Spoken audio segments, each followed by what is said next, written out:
international webinar, that is AYUSH at the door.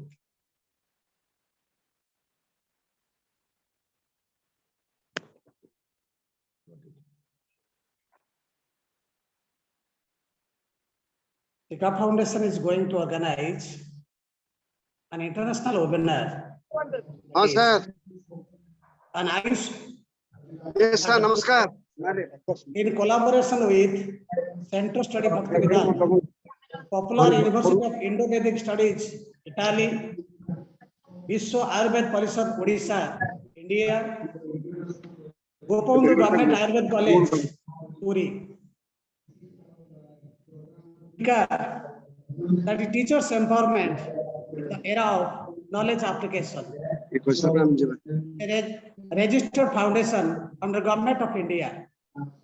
The main objectives of this foundation are to conduct, sponsor, or to promote research on educational methodology and development of tools and techniques of education, to devise or formulate and develop scientific educational process or practices that will give everlasting peace, happiness, and shall build up character, including improvement of moral values, and to promote the development of physical, health, spiritual, moral, and ethical values in the educational system.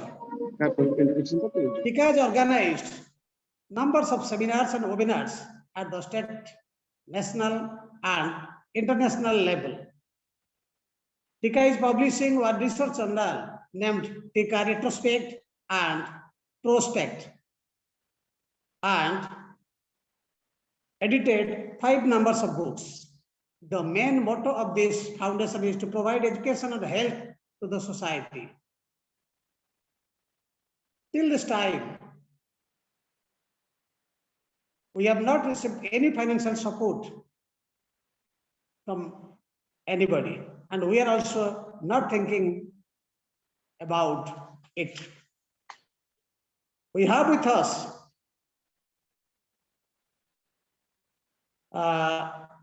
the Center Study Bhakti Vedanta, the Popular University of Indo-Vedic Studies, Italy. Center Study Bhakti Vedanta, that is CSB, as a Popular University of Indo-Vedic Studies, is located in Ponsacco, that is Pisa, from where it operates in Italy and even abroad. It was founded by Professor Marco Ferini in the year 1996 with the mission of disseminating teachings of yoga and Ayurveda sciences and their universal wisdom and value, which help people to deeply recognize and learn about themselves, to improve or to overcome crises and struggles of existential, family, and professional nature, both at an individual and social level. So this international webinar, it is the celebration of Amrit Mahotsav after 75 years of independence, Republic India.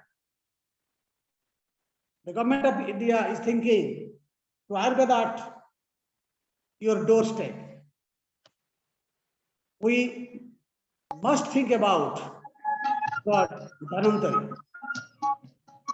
God Dhanvantari is Vedic god of medicine and an avatar of Lord Vishnu. You see, for which we have with another 2 organizations, that is Vishwa Ayurveda Parishad, Odisha, India, and Gopavandhu Government Ayurveda College, Puri, India. It is reflected, it is mentioned in the Puranas. Dhanvantari is the god of Ayurveda. He, during Samudra Manthan, arose from the ocean of milk with the nectar of immortality. It is a common practice in Hinduism for worshippers to pray to Dhanvantari, seeking his blessings for sound health for themselves and others, especially Dhanantari Trayodasi, that is the National Ayurveda Day. God Dhanantari emerged from the ocean of milk and appeared with the pot of Amrit, that is elixir for immortality, during the Sagar Manthan, whilst the ocean was being churned by the Devas and Asuras. Using the Mandara mountain and the serpent Vasuki. It is also believed that God Dhanantari promulgated the practice of Ayurveda. Of special mention here is the treatise of Dhanantari Nighantu, which completely elucidates Dhanantari's medical plans.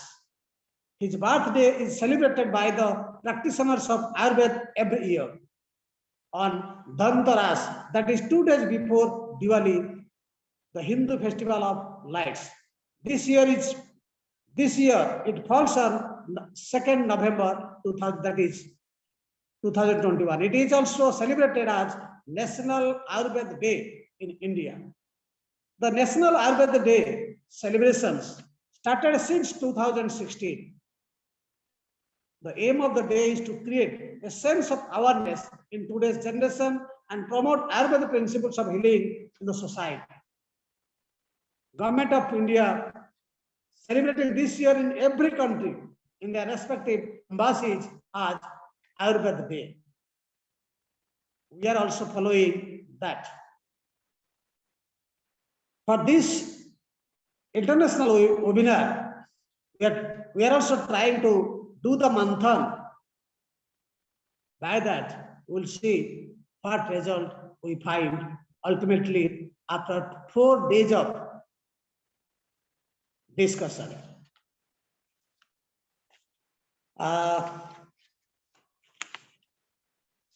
Then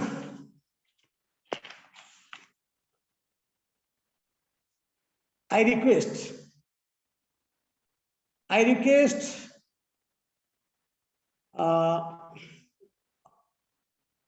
Professor Dr. Sudarshan Behra.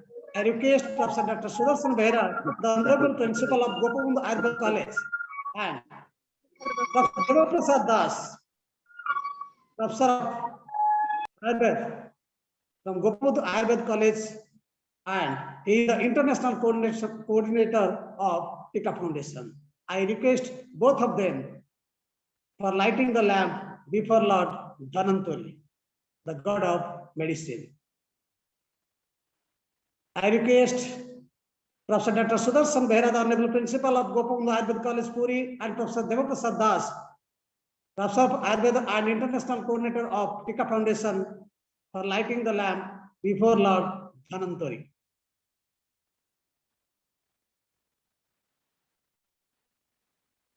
And it will be followed by music healing of Jagannath DUO Puri.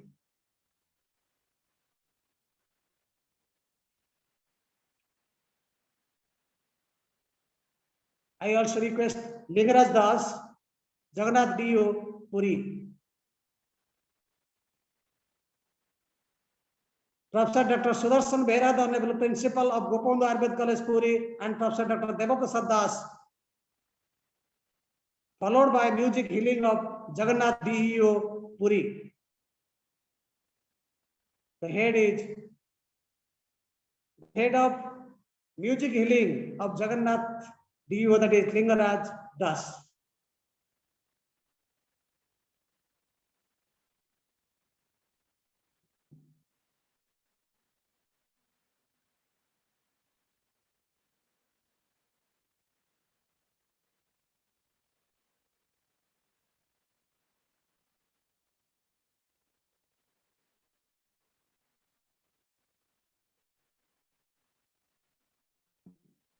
Professor Dr. Sudarshan Behra, the Honorable Principal of Gopalpur Ayurveda College, Puri, and Dr. Devaprasad Das,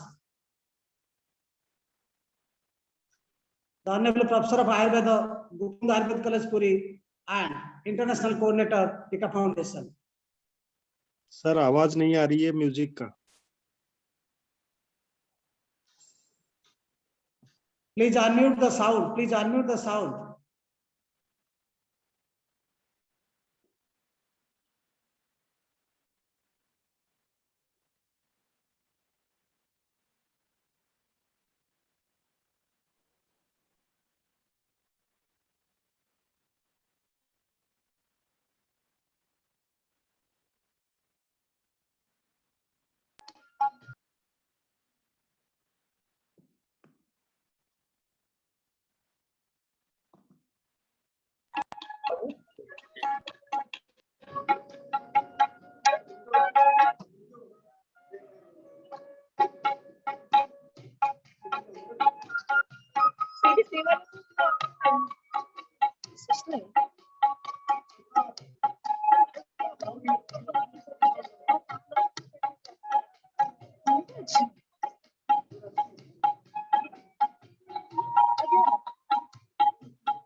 କହୁଛନ୍ତି ସେ ଆମେ ଯିବା ସେପଟୁ ବସିବା ତ ଟିକେ ଦେଖିଦବା ଯିବା ଥ୍ୟାଙ୍କ ୟୁ Thank you. ଏ ଫୁଲ Thank you, Professor Dr. Sudarshan Behera, Honorable Principal of Gokunda Ayurveda College, Puri, and Professor Dr. Devaprasad Das, the International Coordinator of Tika Foundation. Now, I invite Professor Dr.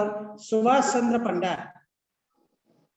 Now I invite Professor Dr. Subhash Chandra Panda, the former Principal, Regional Institute of Education, NCERT, Bhubaneswar, India, President, Tika Foundation, for his welcome address.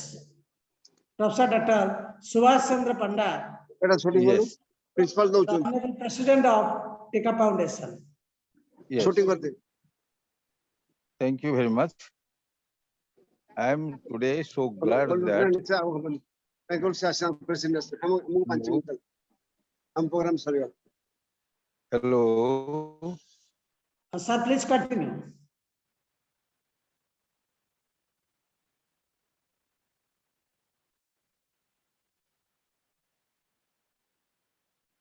Professor Dr. Subhash Chandra Panda, the Hello. President of Tika Foundation. Hello. Yes. Yes. I am Subhash Chandra Panda speaking. I am today so glad that I got the honor of giving the presidential speech in this particular international webinar in the presence of international and national experts. The Ayurveda country, our country is famous for the Ayurveda and the treatment by using the Ayurvedic medicine.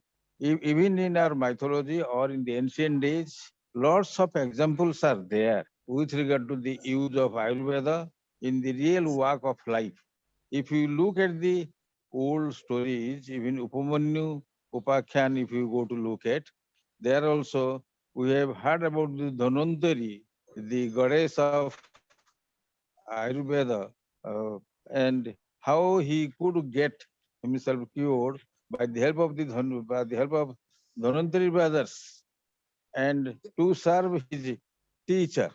So the teacher and the student contact through Ayurveda or Ayurvedic studies, it was age old in our country. I am very glad that today at international level, even the Ayurveda has got its root very much deep into the soil of this earth.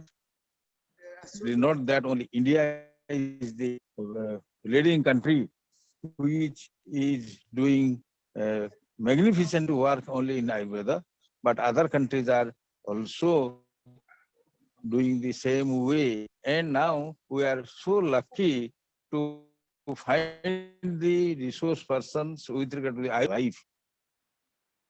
So I feel not only our Tika Foundation, but those who are present today in the August audience to have an idea with regard to the work done at the international level and national level. So I hope we are certainly fortunate enough to welcome our great August persons from the national and international level. So I take this opportunity to welcome them once again, and let us, without consuming more time on this issue, let us go to listen to them, for which people are waiting anxiously. Thank you very much, Dr. Mahapatra. So thank you, sir. Thank you. Thank you, sir. Our Honorable President, Dr. Subhash Chandra Panda. Thank you, sir. We have with us Emeritus Professor Kailash Chandra Mishra, the founder of Sri Sri University, founder member of Sri Sri University as the Vice Chancellor. Academically, he was institution builder as Director or Dean of Lal Bahadur Shastri Institute, Delhi, Okay. National Institute Academy, Pune. Then I can, this is microphone is here, right? Hyderabad, SDIN, Mumbai, and BOI, MDI, Mumbai. He's a selection committee member of State University Vice Chancellors like Utkal University. He taught in many global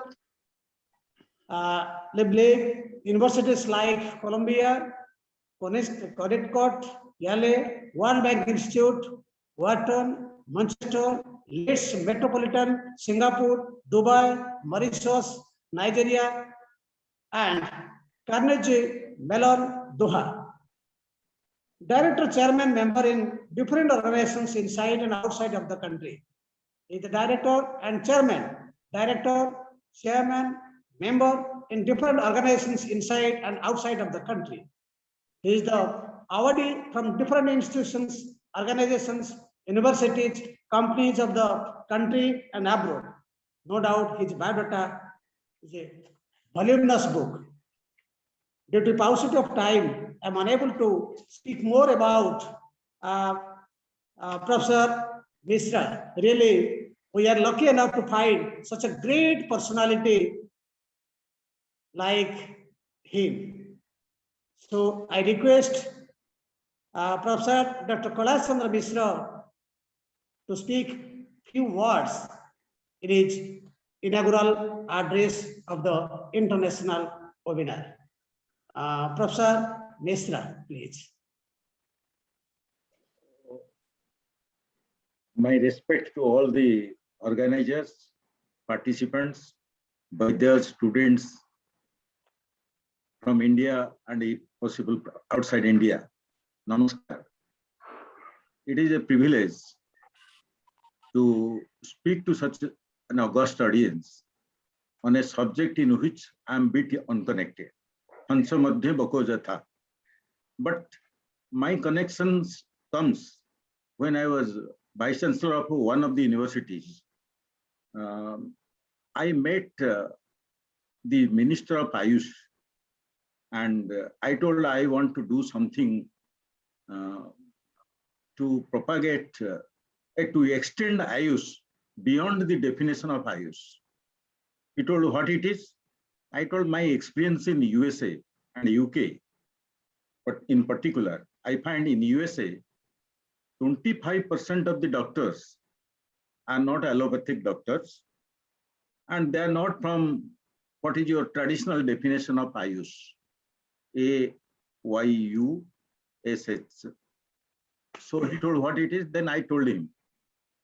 He told, can you bring this subject to India? I told, certainly, I have got to contact it and I can.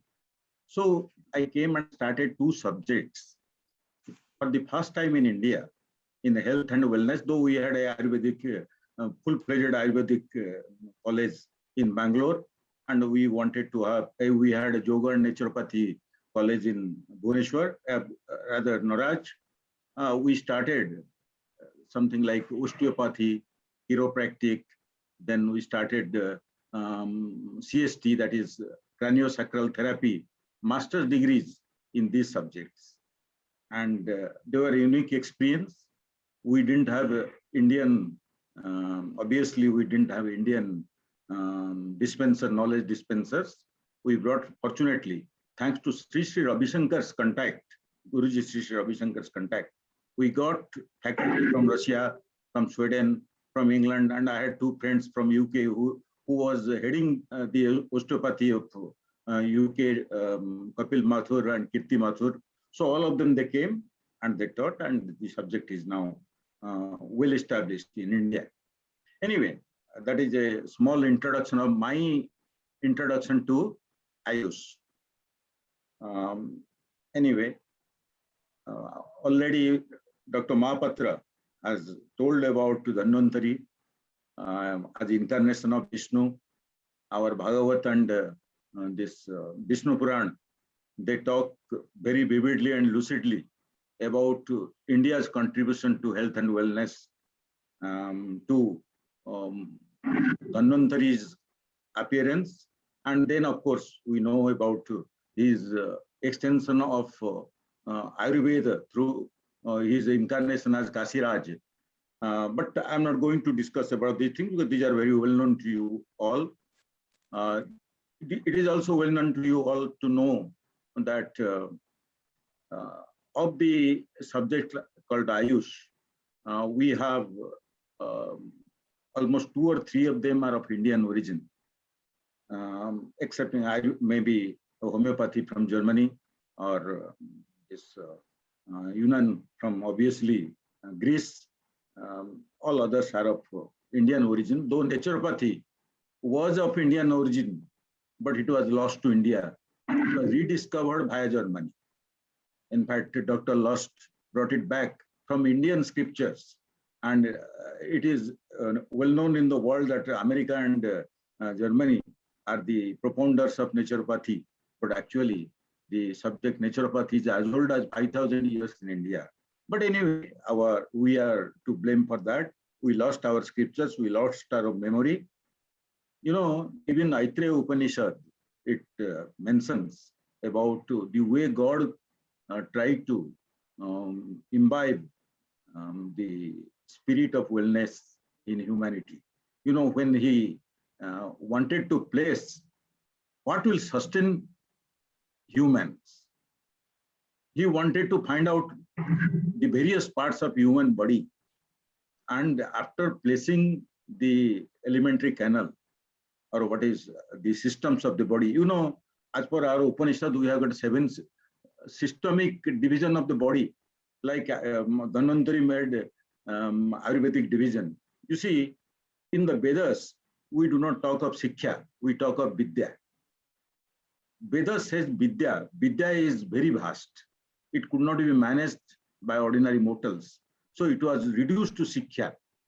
From Anruta, we became Sikhya, and Sikhya was further divided, like you see medical science, you see engineering, you see liberal arts, science, so that human mind can encapsulate. And again, in the medical science, again, we have further subdivisions. Again, we came to Ayurveda, we had 8 subdivisions. We granularize so that a human mind can capture. So our Upanishad says, in fact, human body is not all that needs health. There are 7 layers. The first layer is, of course, our manifested body. Then we have got various systems which are in the body and little out of the body also. It has internal, external symbiosis. Then third is our mind. You know, all these divisions have got time scale different from each other. For example, the body's movement in a time scale, system's movement in a time scale, and mind's movement in a time scale are not same. So further it is memory. 4th stage is memory, and 5th stage is intellect. 6th stage is our what is called Mahat in India, but loosely Westerners translate as ego. Mahat is not same as ego, but anyway, to represent it, it's okay. Then of course, the 7th layer is the what is called onlooker or witness layer. That is what is called Pindar's self. That is the soul. So these 7 layers, each of the layer need a treatment because they can generate what is Orpheus are told, they can generate mistakes because anything that is dynamic has to go astray. And all the 7 systems are dynamic. They are capable of going astray. And when they go astray, they need to be rebalanced. In fact, Indians, we have a beautiful ingrained method of bringing in balance in our body. You know, as Brahmins, there is something called sacred thread ceremony, after which there is a mantra that is taught called Chalu mantra. Many of you must be knowing Chalu mantra. Pranaya swaha, samanaya swaha, bhanaya swaha, udanaya swaha, and apanaya swaha. There are 5 offerings, and there are 5 hastamudras, which is done before you take your food. And the hastamudras are actually the unique combination of our total health requirement.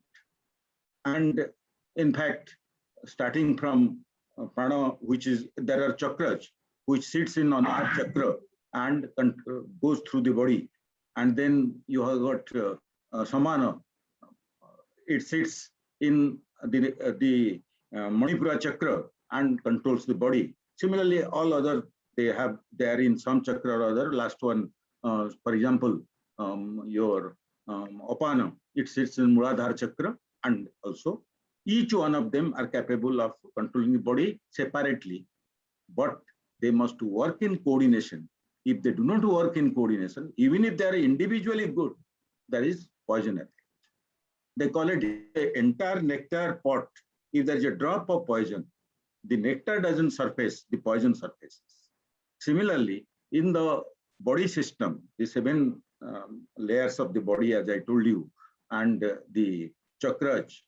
The other day, I was in the board of AIMS, and there they asked me to address the MBA students. So I asked them what excites them. Some people told that when we do our viscera, that is very exciting. I told, when you do viscera, there are certain knowledges which you will not get in the viscera. For example, when you study viscera, go to find out your Anahata chakra or find out your Ajna chakra. You will not get them in viscera, but they do control our body. So please, beyond your MBBS education, study our Eastern system of recognizing the body and its wellness requirements. Anyway, when we talk of our door, AYUSH at our door, I tell you, there are, even in heart attacks, we have 2 kinds of doctor. You go to Hiremat, he's non-invasive. He doesn't open the heart, or doesn't go for some implant, or doesn't go for angioplasty, but he cures heart attack. Not that 100% he can do it. Within his knowledge, he cures without a non-invasive cure. And there are invasive cure. You see Dr. Devi Sethi, Dr. Naresh Trehan, Dr. Ponda, these are world giants in India who can do invasive surgery or invasive treatment of the heart. Similarly, our entire body has got invasive treatment and non-invasive treatment. And most of the AYUSH treatments can be classified, most of them, excepting suppose Susuta's Salyachikicha. I'm not talking of surgeries which may be needed sometimes. For example, there is appendix and we don't need it and we got it and throw it. So we may need invasive methods for such requirements. But invasive or non-invasive methods also work. Even in America, 25% of the cure comes from non-invasive methods. You know, this year itself, I'm in the board of one of the America's osteopathic institution. There are totally 37 osteopathic institutions in India, and they are branched off to 58 various institutions in 33 states. I'm in one of the institutions. I'm in the board. So I find 34,000 students pass out every year in non-invasive osteopathic study, and they constitute, aggregate also about 25% of the American doctor system. So you see, osteopathy is a total non-invasive treatment. It follows Indian precept that body has got capacity to cure itself. And they go for craniosacral manipulation. Of course, there are branching of like chiropractic, or you have got this is craniosacral therapy, you have got biodynamics, biostatistics. There are various, and of course, Reiki in our Asiatic firmament, there is Reiki, and there is also, it has got a small branch, you must knowing, countries like Philippines. Philippines has discovered, you know, what is called Sujok. Su means hand, Jok means leg. They have got a full treatment system like our Ayurveda called Sujok, but it is also sort of non-invasive. It is mildly invasive, sort of non-invasive. This is from Philippines. And you know, there are similarly, and sorry, Philippines has invented pranic healing, and Korea has invented Sujok. Sorry. So there are, like India has got Ayurveda to boast of. We have got Patanjali's Yoga Sutra to boast of. Similarly, many countries like Yunnan has got, Greece has given Yunnan, and our Tamil Nadu has given Siddha. And you know, each area has got a rudimentary, underdeveloped treatment method, and each of them have got capacity to engulf the entire treatment system if proper hands are available, proper heads are available for propagating them. They are more non-invasive than the invasive systems in allopathy or in many other schools. You see, why I'm talking of AYUSH itself is underexploited. Why I'm talking of all these systems, you know, there are certain, for example, I was in, I am in the sovereign administration of Doha, that is Qatar. And when I was there, the king himself had was going to give a speech, and he was made immobile. And I tell you, one gentleman, a young boy, came, and in 5 minutes he restored the health of the king. Whereas the doctors have prescribed to immediately airlift him, that is through air ambulance to London. But he cured him in 5 minutes through a non-invasive method. So sometimes these AYUSH-like practices are much more beneficial and convenient than the practices which we flaunt and of which we boast. Actually, the world over, it is a given thing that we are for grandeur even in health, like we are pompous in many other walks of life. So I think I've got indication to stop, and it is better I stop because there are more valuable speakers. I thought I was given a note where it was written 15 minutes. I'm a professor also. Apart from doing everything, I stick to my time. Anyway, thank you very much. Thank you, sir. Thank you. Thanks a lot. Uh, Particularly for your experience in different parts of the world. Thank you, sir. Thanks a lot. Namaskar, sir. We have with us another speaker. He is Sripad Bhakti Viskama Sant Maharaj. He is the General Secretary, Sri Chaitanya Saraswati Institute of Spiritual Cultural Science, Bangalore, India. Bhakti Viskama Sant Maharaj is graduated in Mechanical Engineering from Utkal University in the year 2000. He did his master degree from Mechanical Engineering Department of Indian Institute of Technology, Guwahati, on Fluid and Thermal Science in the year 2003. He obtained his PhD on Coastal Hydrodynamics from Ocean Engineering Department of Indian Institute of Technology, Kharagpur in the year 2008. He worked as an invited scientist in the Korea Ocean Research and Development Center from May 2007 to May 2008. He has published numerous technical papers in international and national journals, and even if he has presented so many papers in the international and national conferences. During his PhD, he met his spiritual master, His Divine Grace, Srila Bhakti Swarupa Damodar Maharaj, and he thereby became inspired to carry out his future works on the most fundamental topics in science, such as origin, matter, and life, and origin of universe and consciousness. In the year 2011, he had received the Trirandi Sannyas initiation from Srila Bhakti Nirmalacharya Maharaj, the dear most disciple and successor of Srila Bhakti Sundar Govinda Dev Goswami Maharaj. He is organizing conferences and seminars in the different parts of the world through science and scientists. So I request and invite Swamiji Sripad Bhakti Viskama Sant Maharaj for his speech. Swamiji, please. Pranam, Dr. Professor Prasanna Kumar Mahapatra. Thank you very much for introducing this insignificant self. I feel very much blessed to have association of all these eminent doctors and experts on Ayurveda. I am not that expert in Ayurveda, so I'm going to speak something on the general aspect of Veda and Vedanta. Ayurveda is part of Veda, and we all know Veda means knowledge.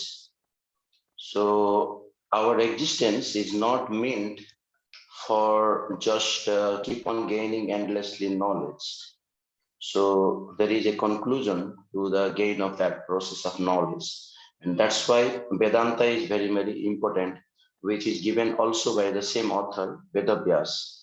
Vedavyas is the compiler of all the Vedas, and he was not satisfied with that compilation. He was thinking that there is something more needed than just mere, what you can say, unclear, mixed presentation of Paravidya and Aparavidya. Actually, Vedas contain Paravidya and Aparavidya, the mundane knowledge and also transcendental knowledge. So he wanted to speak something exclusive about the transcendental knowledge. Then he given Vedanta Sutra, but that also not given him satisfaction. Then his spiritual master, Narad Rishi, has given him instruction to provide Srimad Bhagavatam, which is a natural commentary of those Vedanta Sutras. So then he was very much satisfied. So Vedas, which is also Ayurveda comes under that category of Vedas. So they give the knowledge in a mixed form of Paravidya and Aparavidya, the mundane knowledge and transcendental knowledge. So it is very difficult to separate what is transcendental and what is mundane in that. So as far as Ayurveda is concerned, it is talking about enhancing the lifespan of this body. Of course, we all want to have a life which should not terminate. Actually, everybody wants to survive forever. That's why they want to have a means to save their body or save themselves from death. But whatever we may try, this body is anyway today or tomorrow is going to finish. So, but our inherent tendency is that we want to live. That means that is our real nature. The nature of the soul is eternal. That's why we have a innate, what you can say, that desire to live forever. So Ayurveda is a knowledge is not coming from some research. It is a revealed knowledge. The allopathy and other branches of medical sciences, that is from some kind of research. So Vedas are talking about Paravidya and Aparavidya. It is not talking about avidya means which is coming from some kind of research. We do search different things, whether it is working trial and error process. So trial and error process have always some defects. Like for example, we always talk about who is the father of a person. If you want to look for that, then you have to do the advanced DNA technology we can apply on everybody in the entire world. But it seems to be very unintelligent act. So obviously the easiest process is to approach the person with the authority, like mother in that case. And from that hint, you can do your research. So Ayurveda is the revealed knowledge, as previous speakers were saying, one of the incarnation of the Lord, Dhanvantari is revealed and brought that system of knowledge to this world. Like, the child who takes birth, then child has to be trained everything, how a child must dress, how he must behave with others, what must he do in the society. These all things are being trained. Similarly, we are in this world coming from our independent nature, but still we need some help how we can, what you can say, actually should behave. And that guidance is given through scriptures. So Ayurveda is part of also scripture. So this is very, very important difference. It is not an outcome of some mental speculation of some research. So this process, which is coming through some revealed knowledge, it has a holistic process attached to it. It is not just a blind man touching some part of an elephant and guessing and it is a wall or it is a pillar or it is a snake or a rope, something like that. And so many blind men are giving their, what you can say, agreement or disagreements. It is not from that type of process. It is coming from the revealed knowledge. So Ayurveda, it talks about mind, body, and also soul. Three aspects are there. So in the general medical science, we don't have any understanding beyond the body, which is tangible to the senses, the knowledge gaining senses. So Ayurveda talks about mind, and we have mind, even though it is not tangible to senses. We cannot touch mind, we cannot see mind, we cannot smell mind, yet that exists. And I myself did my PhD in mechanical engineering, and have some significant amount of understanding about scientific different terminologies that are being used about forces and atoms and molecules. None of those aspects addresses something like mind. Actually, I am an engineer myself, and the engineering that whole study does not address the mind of the engineer. Engineering is coming from the mind of the engineer, but that does not address there. Somehow the mind aspect is excluded in the modern scientific studies. It's not very clear for the even medical science. They are not yet very much clear about it. They may have some medicines, placebo effect, some terminology, how sometimes you give some pseudo medicine and it affects the health. All these things are there, and yet they have no clear understanding about the intricacies how mind functions actually. Even in psychology, they are looking for secrets in some DNAs. How can DNA influence the personality trait? But Ayurveda has some understanding about Sukma Deho and Stula Deho. There is a gross body and there is subtle body. And subtle body is, of course, beyond the knowledge gaining senses. So Sankhya philosophy also talks about it. In Gita also it is explained about the different elements. of this material plane, different elements they talk about, counting, sankhya. So until and unless we address mind properly, the treatment seems to be not proper. And beyond mind also, intellect, ego, and also soul. So generally, we know that people commit suicide when they are feeling a lot of anxieties and they are feeling distressed. But they are only destroying their gross body. They don't know how to destroy the mind that is giving trouble to them. They don't have any weapon to destroy the mind. So instead of doing something which is not really the cure, they should know, or the education system must help to cure the distressed mind, that condition of diseased mind which is prominent at the present time in the society. And Ayurveda is addressing that. And AYUSH and the department of Ayurveda should be encouraged for this holistic understanding of body and the holistic treatment process. And especially soul must be also addressed, how the consciousness can be transcended from material consciousness to the spiritual consciousness. So yes, of course, we have medicinal aspects, different medicines that we have been addressed or given in Ayurveda, which is based on Vata, Pitta, Kapha balances, and it is a holistic process. It's not that you have some acid problem and you give some antacid. That is not the solution. Ayurveda goes to the root and try to find out what is the root cause of that type of problem, from where it's coming. Even mind can be influencing that type of problem. I was talking with Dr. Das, who is one of the organizer of this event, and he was also telling how constipation has something to do with your state of distress. So many people are suffering from constipation. They can take some medicines abstractly, but they don't know how to overcome the anxieties. So there you can see the example of Prahlad Maharaj having so much difficulty, so much trouble, but he was not a bit affected or in any kind of anxiety. So what kind of knowledge he has? What kind of what you can say consciousness he has attained? And what is the way to attain that consciousness? All these things must be taught or studied or researched or understood. Then we can help introduce that in society. Then it will be very much helpful, which is a very short time I have been given for addressing in this gathering. So I hope I have contributed something for others benefit. With this, I conclude my talk. Thank you very much. Namaste. Pranam, Swamiji, Pranam.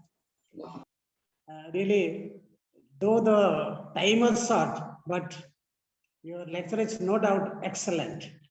So thank you. Namaskar. Pranam, Swamiji. With us, another speaker is Sripad Bhakti Vigyanamani Maharaj. He is the president, Sri Chaitanya Saraswati Institute of Spiritual Culture and Science, Bangalore, India. As an engineering student, he took an interest in the harmony of science and religion and organized several keynote speeches at IIT Kharagpur on the topic of synthesis of science and religion by Sripad Bhakti Swarupa Damodar Maharaj. He has organized so many international conferences in different parts of the world. Really, we are lucky enough to find such a great speaker with us. Swamiji, please. Namaskar, Professor Mohapatra ji. Is my screen visible on the to you? That my slides are visible? Yes, it's visible. Okay. So I thank the Tika Foundation and the other organizations who are organizing this very important webinar, especially Dr. Dash, who invited me to speak a few words, and also this special event by AYUSH. So the thing that I wanted to focus here was that the foundation of Ayurveda is a holistic system, which is not well understood in modern thinking or modern science. And that there are philosophical systems which have given light on that. And understanding that it can be shown that Ayurveda is more rational than the existing approaches, philosophical approaches to medicine. So I pray to my acharyas for their mercy.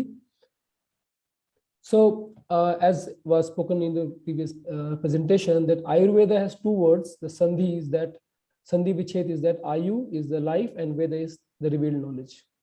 So it is not a ordinary knowledge, but it is revealed in a system of disciplic succession. So it deals with the nature, purpose of life, and not only includes the gross physical stage of the living systems, but also its mental and spiritual concepts are also addressed. So Ayurveda definitely defines life as an organic whole. So it is not a mechanical or a chemical system as naively being posited by modern science. Rather, Ayurveda has a very deep philosophical basis, and that is based upon the Sardarshana system of traditional Indic systems of philosophy. Sardarshana means there is this Nyaya, Patanjala, Yoga, then this Mimamsa, and finally this also Vedanta. So Vedanta is the conclusive portion of the Vedic knowledge, which is based upon the revealed systems of the knowledge systems of India. And its proof, the pramana, whenever we talk about anything, knowledge, then we must also talk about its proof. So the basis of the Ayurvedic truths are based upon what is known as Shabda Pramana. Shabda Pramana means what is heard, but this is not an ordinary hearing, but it is a sound coming from a higher plane. So that means it is contained in the form of Shruti, that is revealed to the great sages, and like Brahma and then Prajapati, etc. And then later on, it is being revealed to mankind. So traditionally nowadays, these few books are very well known: Charak Samhita, Sushrita, and this Ashtanga Hridayam. And then finally, Ayurveda is not based upon something like Darwin's philosophy that is being pushed in modern science, but rather it is based upon the subjective evolution of consciousness. That means the consciousness has to evolve through all of this. That means it addresses the happiness, it addresses the benefits related to the higher self or the soul of the subject. And definitely Ayurveda speaks about the concept of Atman, which is not addressed in any of the non-traditional or conventional systems of medicine. So the philosophical system is based upon this verse of Upanishads: Om Purnamadha Purnamidam Purnat Purnamudachyate Purnasya Purnamadaya Purnam Eva Avashishyate. Which means, let me explain in the next slide. We cannot find a tree from chemical systems. We cannot construct a tree. We have to go to the seed. And the seed is also not a simple thing. It's again a holistic system. And the seed also comes from the tree. So if we want to break it down to further simpler systems, it will not be possible. So the question of a chicken and egg problem cannot be understood from the platform of a material approach or a chemistry approach. So we have to deal with biological systems as distinct and as more developed and as more conceptual realities of nature. So the foundation is that we cannot construct a biological system from chemical processes or from mechanical joining of parts. So rather, one whole, one organic whole, that is a biological whole, is called an organic whole. That means its parts are not just parts, but they are members. They come through the developmental process of the organism, and it must come from already existing whole. It cannot come from a khanda vastu, that means a partial substance. It has to come from a complete substance, which in this case is the system of life itself. So that irreducibility of mechanical or the organic systems cannot be addressed by any modern chemical or mechanical scientific approach. So that we have addressed here in physics, chemistry, and biology. We have three distinctions in logic and their being, means how they appear in nature. So which means that in mechanistic thought, the comprehensive concept of biology is definitely lacking. And the Ayurvedic concept of biological organization is that of the organic whole. So even in modern biology, there are proofs coming to support the Ayurvedic views, because the conventional biology, which I say that is 20th century biology, which was controlled by DNA-centric concepts, have been replaced now by again a holistic approach after this wonderful work of several Nobel biologists like Barbara McClintock of Cornell University, who got Nobel Prize in 1983. So Barbara McClintock put the cell back into the center of biology from the Crick's approach of trying to say that the secret of life somehow lies in the genes or in the DNA. But now it is found the gene concept is not enough, but we have to consider the total information of the organism. And for that, we have to have a whole cell approach. So that means, again, intelligent, cognitive approaches, irreducible approaches are necessary, which brings back the focus to holistic concepts rather than what was being proposed in previous century in the name of physics and chemistry. So if we take the periodic table of chemistry, can we produce a single blade of grass? So that has not been shown in any experiment. So a pathway from chemical systems to a biologically developed systems is not known or not demonstrated in nature. Therefore, to claim that physics and chemistry will solve problems of biology is therefore unscientific. Rather, modern proofs are giving more credence to holistic systems, just like Ayurveda.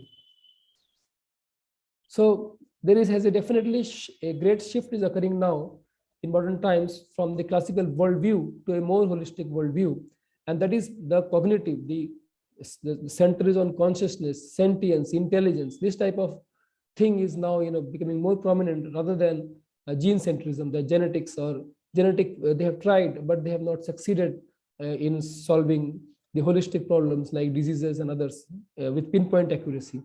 When they try to solve one problem, like they want to solve the problem of, for example, diabetes, they have to solve problem of, they somehow come into problems of cholesterol, and sometimes they come into problem with thyroid, and so many connected problems are coming, and it seems impossible to approach them from just a gene-based or a some kind of a chemical-based approach. So the main contribution that has happened in modern science, that is in last century, is that McClintock has put the cell back into the center of biology rather than the DNA or the RNA or proteins. That means the cell is controlled by the DNA in some way, but the cell also controls the DNA, and in that sense, the logic is not reducible to one molecule, but the whole system, the whole thing is actually moving. And so we have to think about life more as a holistic system, just like some of the European philosophies also, like the dialectical systems of Hegel, have approached that. And in our Ayurvedic systems, we have this system of Purna, the complete organic that we have. If we see the structure of biological knowledge systems, how they address all these things in detail. Some few examples can be seen, like this laws of nutrition in Ayurveda. There is a concept of irrigation, selectivity, and transformation. This selectivity is very pinpoint. Irrigation means the channels are so nicely developed that it properly, when the organism is healthy, then everything is properly irrigated, or nutrients are supplied properly. And from the milk we can get the curd, but opposite is not possible. So this type of transformation from like a more subtle stage to is also being given. Hello. Okay, fine. So I think I have a phone. So I think my time is coming up. So I would like to conclude by saying that modern medicine is showing its limitations because of its lack of philosophical and foundational soundness.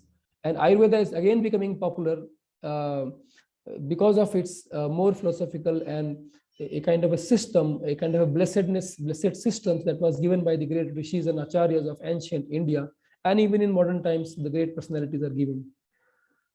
So, so finally, I would like to conclude that you can see if you see the tridosic system of the organizing principle of Ayurveda, it is not just dealing with some chemical systems, but it is connected with the flow of prana. Prana Shakti is again something connected with consciousness and also connected with the subtle layers of the body. So therefore, there is a inclusion of consciousness or the thought portion of the, or the subjective portion of the reality. And so in this way, we can understand that Ayurvedic systems are more complete. So we can see that it has much more finer concepts than modern science. For example, it talks about ojas, tejas, prana, etc.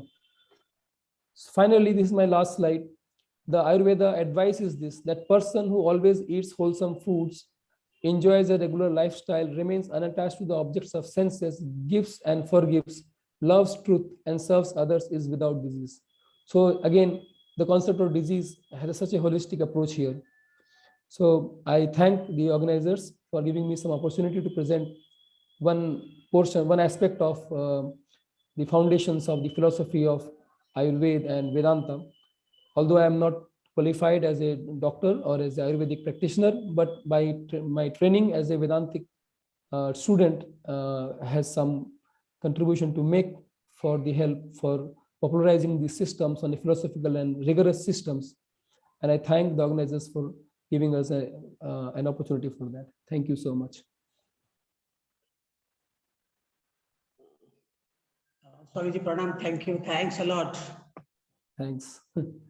Because we couldn't able to give you the sufficient time because your presentations is so nice that can be expressed in words. Really, you prepared a lot, but we couldn't able to provide you the time, sufficient time.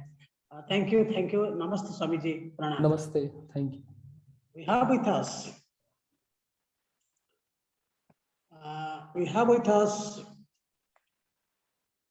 Dr. Abhay Kumar Pati. Dr. Abhay Kumar Pati, the Ayurvedic physician. Dr. Pati has been living in the USA for the past 30 plus years. Dr. Pati is an author of more than half a dozen books on nutrition, Ayurvedic herbs, medicinal plants, and alternative health sciences. Dr. Pati is the publisher and editor of Health World magazine.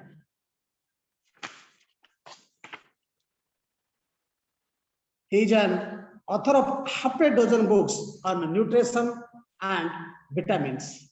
Due to paucity of time, I could not speak more about Dr. Pati. If I will speak, then it will take more time about him. So I request Dr. Abhay Kumar Pati, the CEO, Best Nutrition of USA.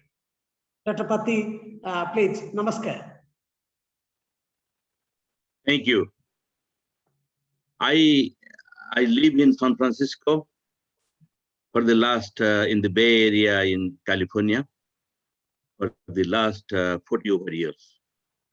I'm a graduate in integrated medicine from Calcutta Ostanga Ayurvedic College, and which is one of the oldest Ayurvedic colleges in India, which was founded in 1915 by Jaminu Rai, Mahatma Gandhi, Sardar Vallabhbhai Patel, and others.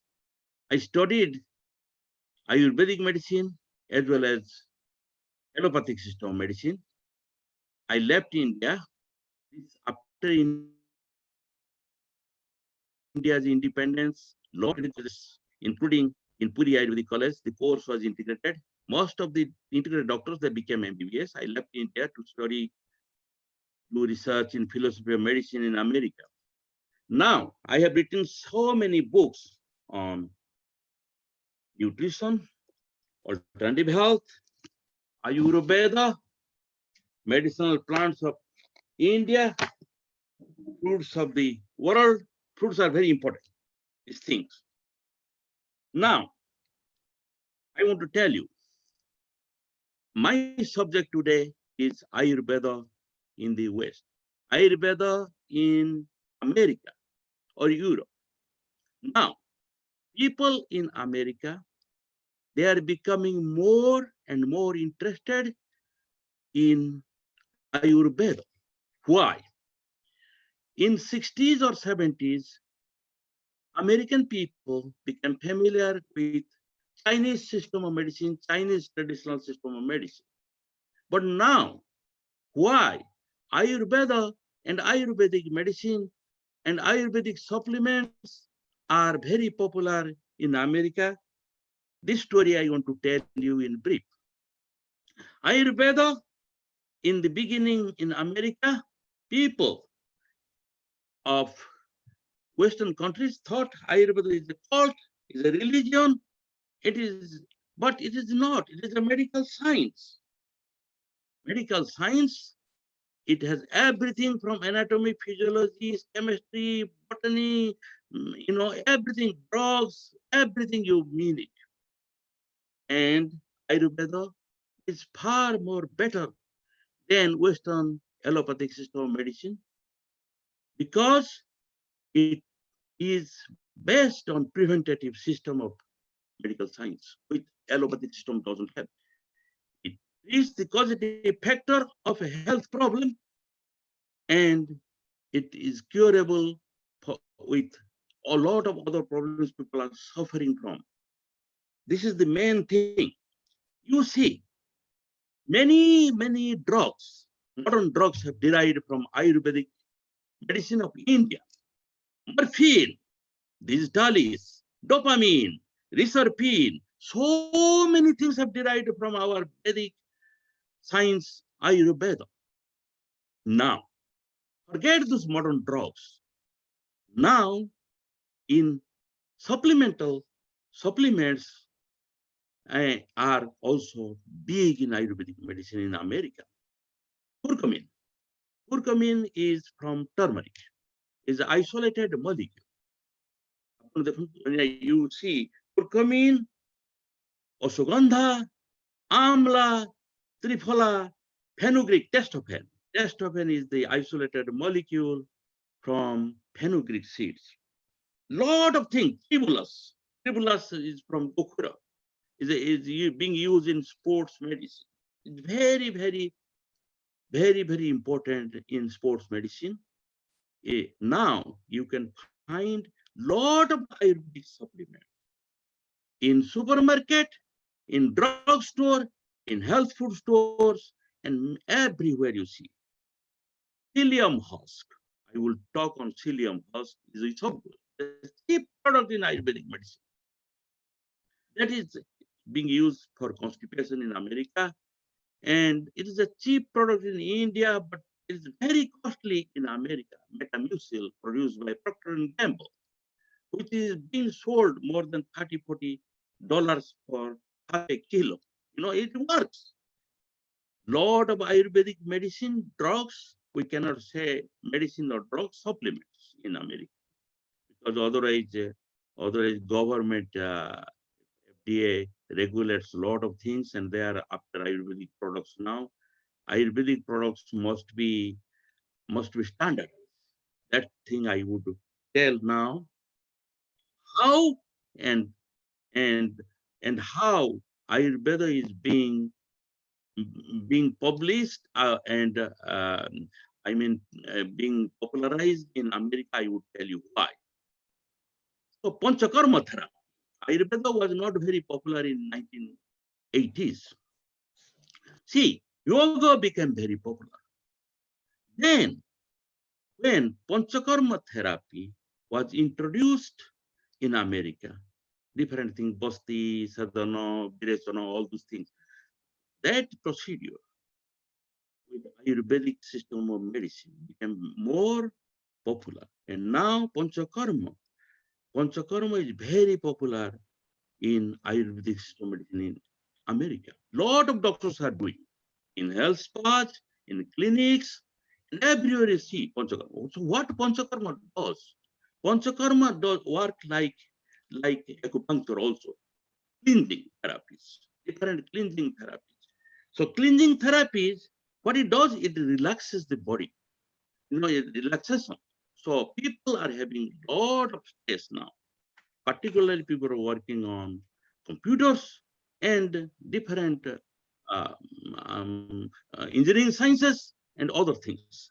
Stress, they're suffering. So through panchakarma therapy, now endorphin, it increases the endorphin capacity, which relaxes people from stress. Stress is a big factor.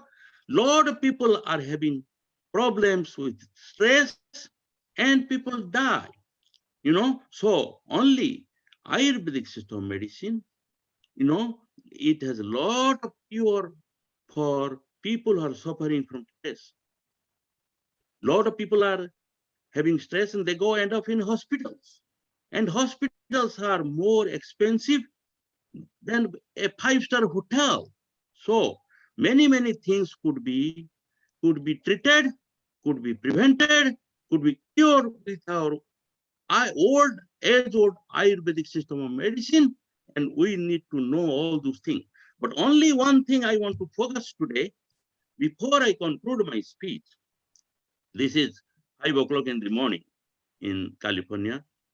As I promised to Dr. Das and others, I wanted to speak this morning, early morning, and I'm very happy that you invited me to speak on my Ayurvedic subject, and I'm very much delighted to all of you. Now we want to focus on isolation of Ayurvedic products, and Ayurvedic products must be standardized. We must be modernized and standardized, which I am doing in Odisha. I have a company called Biotech AYUSH. So where I have a lab, I have a group of scientists who are doing some work on standardization of products, standardization of molecular standardization of Ayurvedic herbal products. I have isolators. I have a lot of other instruments to standardize each particular product, and I bring to America to make an encapsulation. These are the way to do work on Ayurvedic products, which is not a body. Ayurvedic products must be modernized particularly for America and Europe. And I have told this thing to so many Nobel laureates I met.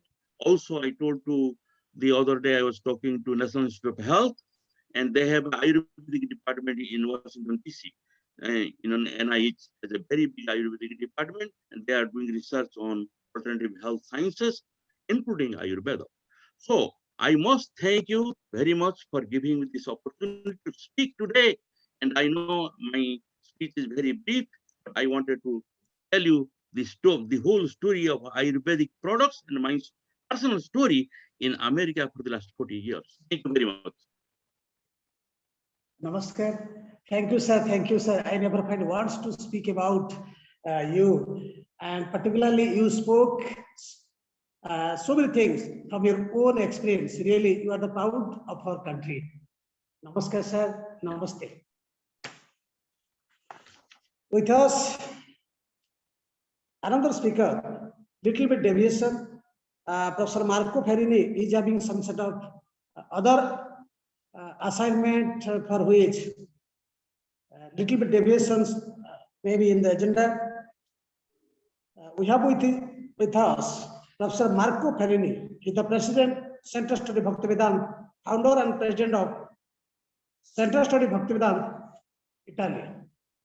He is the spiritual guide, philosopher, and founder of Center Study Bhaktivedanta, popular University of Indo-Vedic Studies, author of books, and a vast production of audio visuals.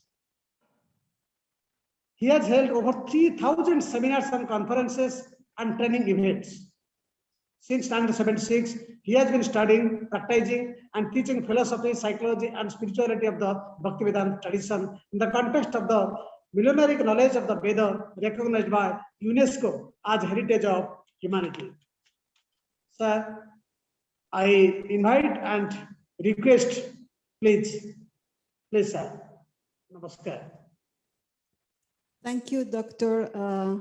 Mohapatra. It's Barbara speaking. Just to briefly introduce Professor Marco Ferrini, I would like to add what you have just said, that Centro Studi Bhaktivedanta is committed in the dissemination of the science of yoga and Ayurveda in the West since 25 years.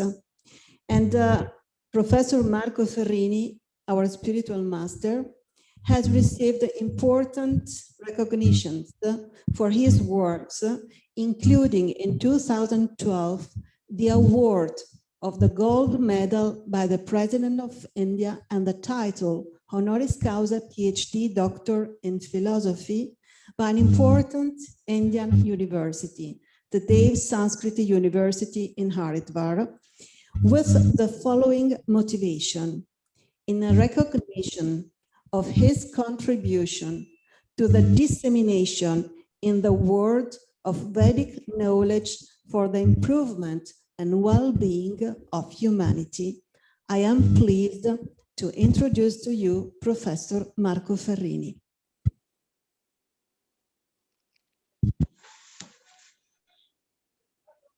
Molto lieto di essere vostro ospite, molto lieto di essere con voi, molto lieto di poter introdurre un progetto così ambizioso e altamente sattvico, quale la diffusione della scienza della vita, della scienza della salute in Italia e nel mondo occidentale, così tanto bisognoso di rivedere ciò che appartiene realmente alla scienza. La scienza. I'm very pleased to be with you, to be your guest, and to introduce the project that is such an ambitious project related to the Sattvic life, Sattvic science, the science of health, the science of life for the Italian public and the Western audience, Western people who are so much in need of reviewing the approach to science. Sono particolarmente felice che questa iniziativa sia nata in un periodo così contrastato, così problematico e che attiene alla salute e alla vita stessa di miliardi di persone in questo momento. I'm very happy that this initiative has come about at such a problematic time for health and life of billions of people in the world. Nella peculiarità della scienza Vidya ayurvedica parliamo di una speciale competenza, quella della scienza della vitalità, la scienza della salute, più che della scienza dei medicinali.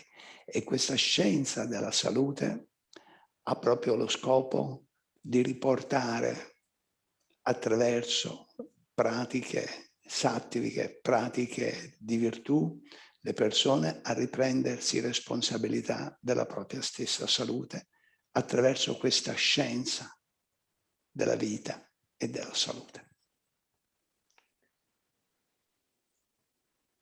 So I'm very pleased to talk with you about the peculiarity of the Ayurvedic science. We are talking about a special competence, a special knowledge that is the science of health, the science of vitality. It's much more important than the science of medicines. The science of health aims to bring back to sattvic practices the people and to let them regain their health responsibility, to be responsible by their own about their state of health. Riportando un insegnamento primario che ho ricevuto dal mio Guru Maharaj, Sua Divina Grazia Bhaktivedanta Swami Srila Prabhupada, è che non possiamo risolvere alcun problema se non lo guardiamo in relazione nella prospettiva del tutto. Non vi può essere una salute fisica se allo stesso tempo non coltiviamo una salute psichica e soprattutto una salute spirituale. E l'Ayurveda ci aiuta enormemente, più di qualsiasi altra medicina, in questo scopo. I would like to quote my spiritual master, His Divine Grace, Swami Bhaktivedanta Prabhupada, by bringing back a primary teaching he gave. And it is that we cannot solve problems without having a perspective of the whole that is meant mental, psychic, but also spiritual and not only physical health. This should be the right approach. L'essere umano ha una radice spirituale e una struttura psicofisica, quindi lo si può curare solo se teniamo all'interezza dell'essere umano, all'aspetto bio, all'aspetto psico e all'aspetto spirituale. Io mi occupo in particolar modo che la nostra università Popolare degli Studi Indo-Vedici, si occupi dell'essere umano nell'interezza, e trovo che l'Ayurveda, negli ultimi quasi 50 anni, che l'Ayurveda sia la modalità più benvenuta e appropriata per entrare come patrimonio della conoscenza universale, della conoscenza di tutte le nazioni del mondo. Intanto ci occupiamo per la diffusione in Italia di questa scienza della salute e ringraziamo di essere vostri alleati e con voi in questa magnifica avventura. The human being has a spiritual root.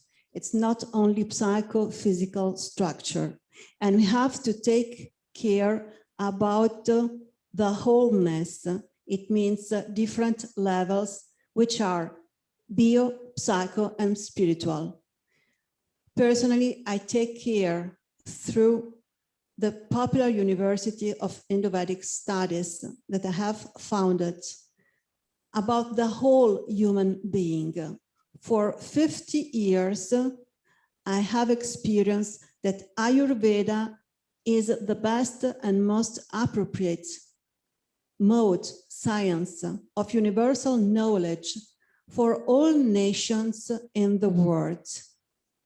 Of course, in the meantime, specifically, we are taking care to disseminate the Ayurvedic culture in Italy. And I would like to thank you for being an ally of your initiative and to cooperate with this scope.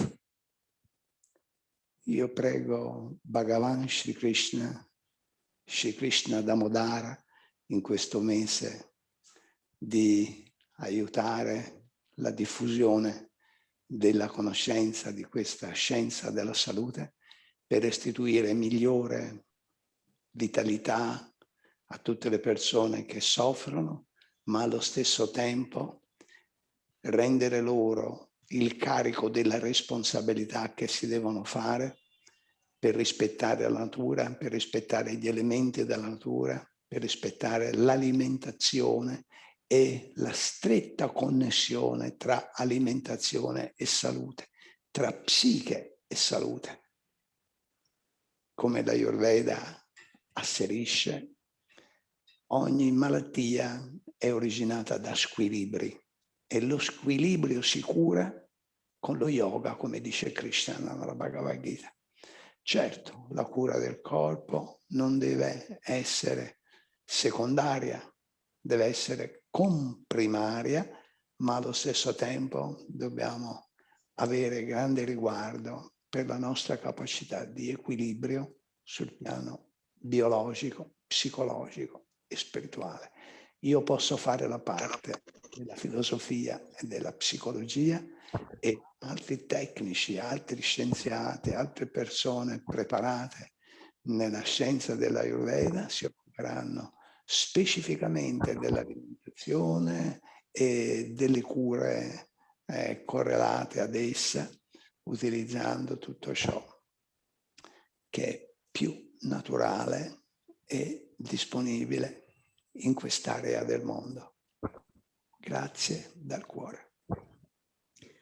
I pray Bhagavan Sri Krishna Damodara in this special month to help in disseminating the knowledge of the science, the knowledge of health. So this is the meaning of Ayurveda, the knowledge of life, to restore better vitality to people who are currently suffering and make them aware about the importance in respecting nature, its elements, as well as nutrition, and to keep in close connection, in harmony on the different levels which are represented by the biological level, psychological level, and spiritual level for a correct and good balance of health. Of course, the care of the body should not be secondary to the bio-psycho-spiritual balance. And this unbalance could be cured through yoga. But what I do is in dealing with philosophy and psychological approach to people, while others who are specialized, who are the scientists, who are the technicians, can intervene about nutrition and all treatments related to it.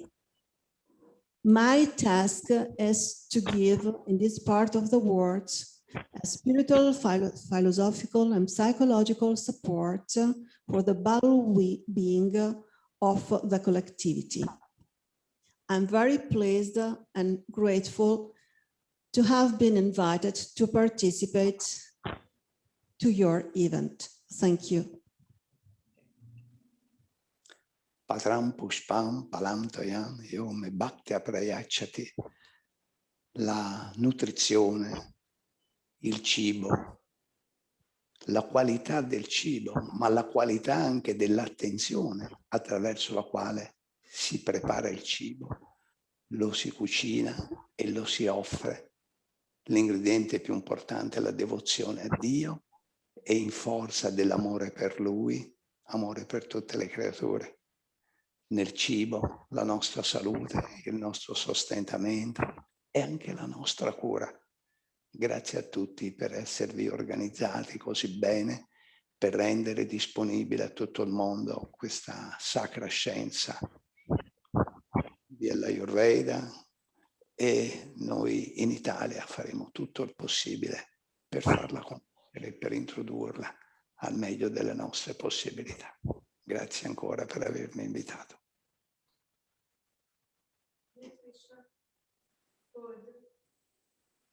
Nutrition, food, the quality of food, and especially the attention, the care in cooking, in preparing and offering it. We have to consider that the most important ingredient is the devotional offer to God, the love we can offer Him and to all creatures. These are fundamental principles.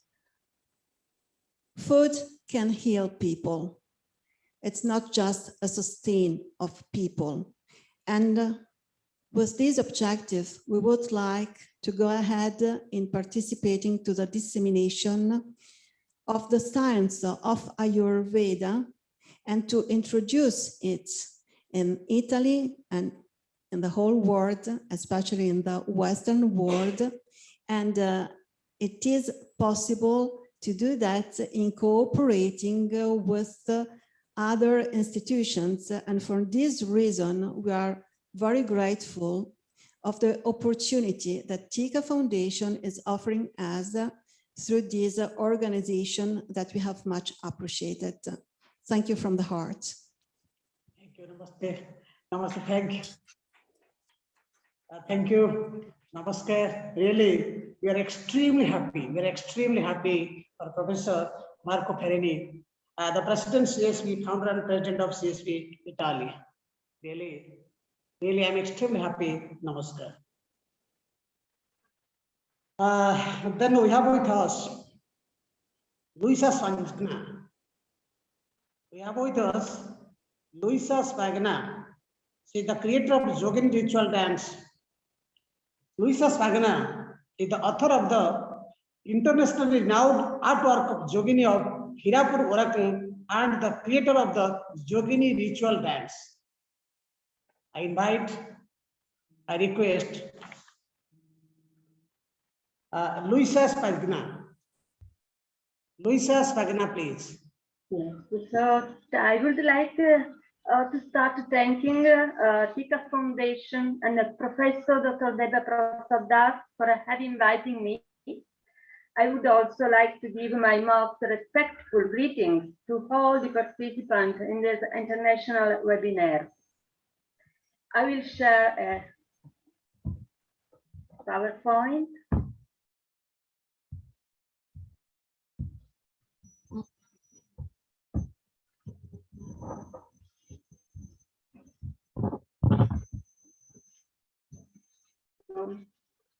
It's my love and my I go back here from here. It's my love and my deep connection to Orissa and its culture that inspired me to create the Yogini ritual dance and the artwork Yogini of Hirapur Oracle.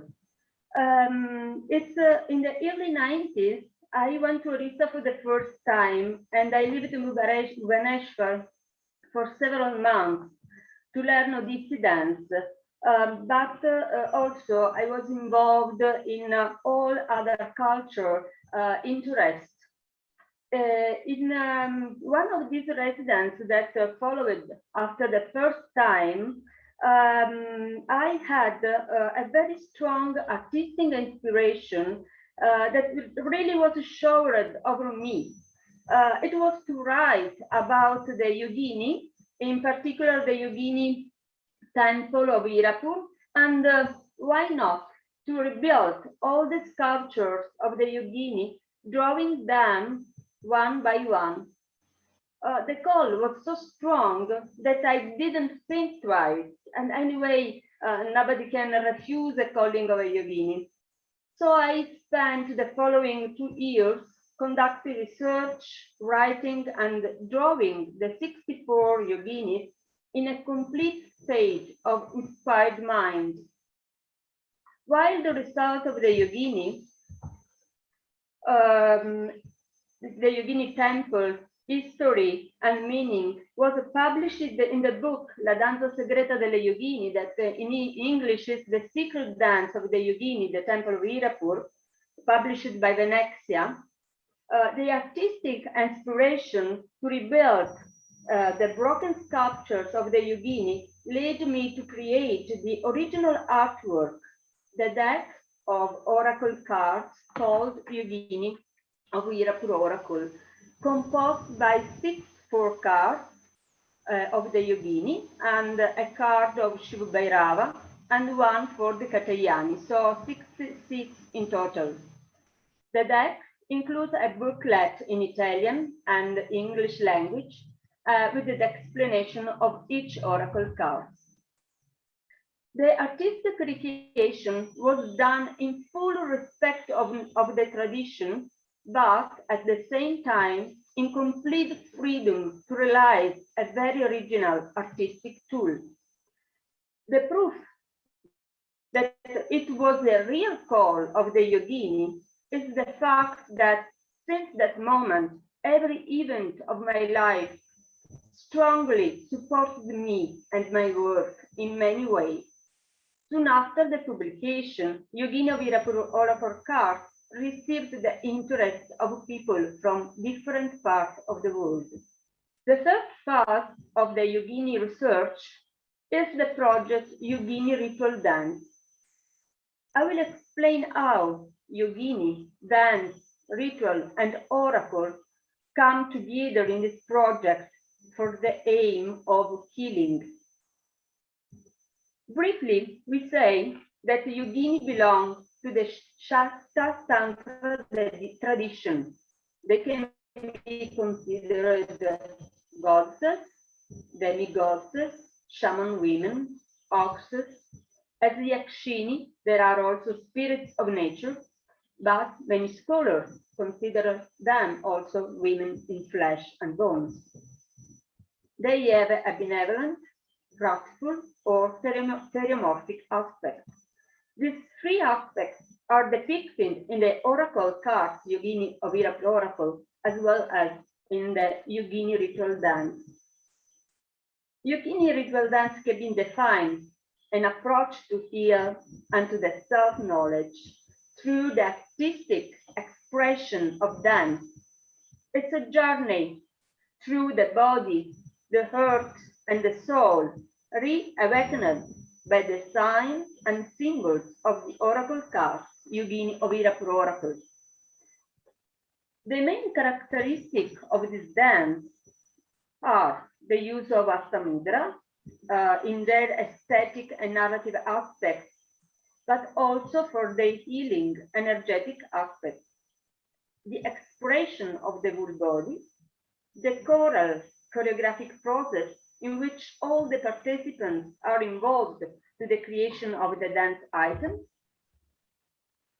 and the use of the oracle deck, Yogini of Irapur oracle, where here you can see some sculptures and some cards that have been created inspired from the Yogini. Yogini ritual dance rarely is a solo performance. It mostly is a group dance. The choral aspect is one of the most important aims of this dance. The creation and the performance are part of a ritualistic moment shared in the time and space of workshop. Its creative and transformative ritual aspect emerge, take shape, and is shared in the intimate space and time of the dance workshop. In this way, the participants are completely at their ease to open up and experience the ritual of change that dance brings with it. The artistic choral method is the most relevant healing aspect of the Yogini ritual dance. Dance has the power to transform, to renew, and recreate. These aspects linked to the best way to mark a path, to flow in the depths of the meaning, and to go towards a changing process. Yogini ritual dance is basically a healing process. Through the art of dance and oracle, we cannot say if it's the dance that leads to the oracle or the oracle that manifests the dance. The two moments work together, interchanging and interacting at the same time. Oracle is an ancient ritual that belongs to all the ancient civilizations and is still practiced in many traditional cultures. I live in Kerala and I'm connected with you now from Kerala, from Thrissur. And here I had many times the opportunity to see oracle dancing and giving advice to the devotees in rituals of a number of different communities. The form of the oracle languages are closely linked to the culture that express them. We can say that the Yogini of Irapur oracle speak a language that is a contemporary one.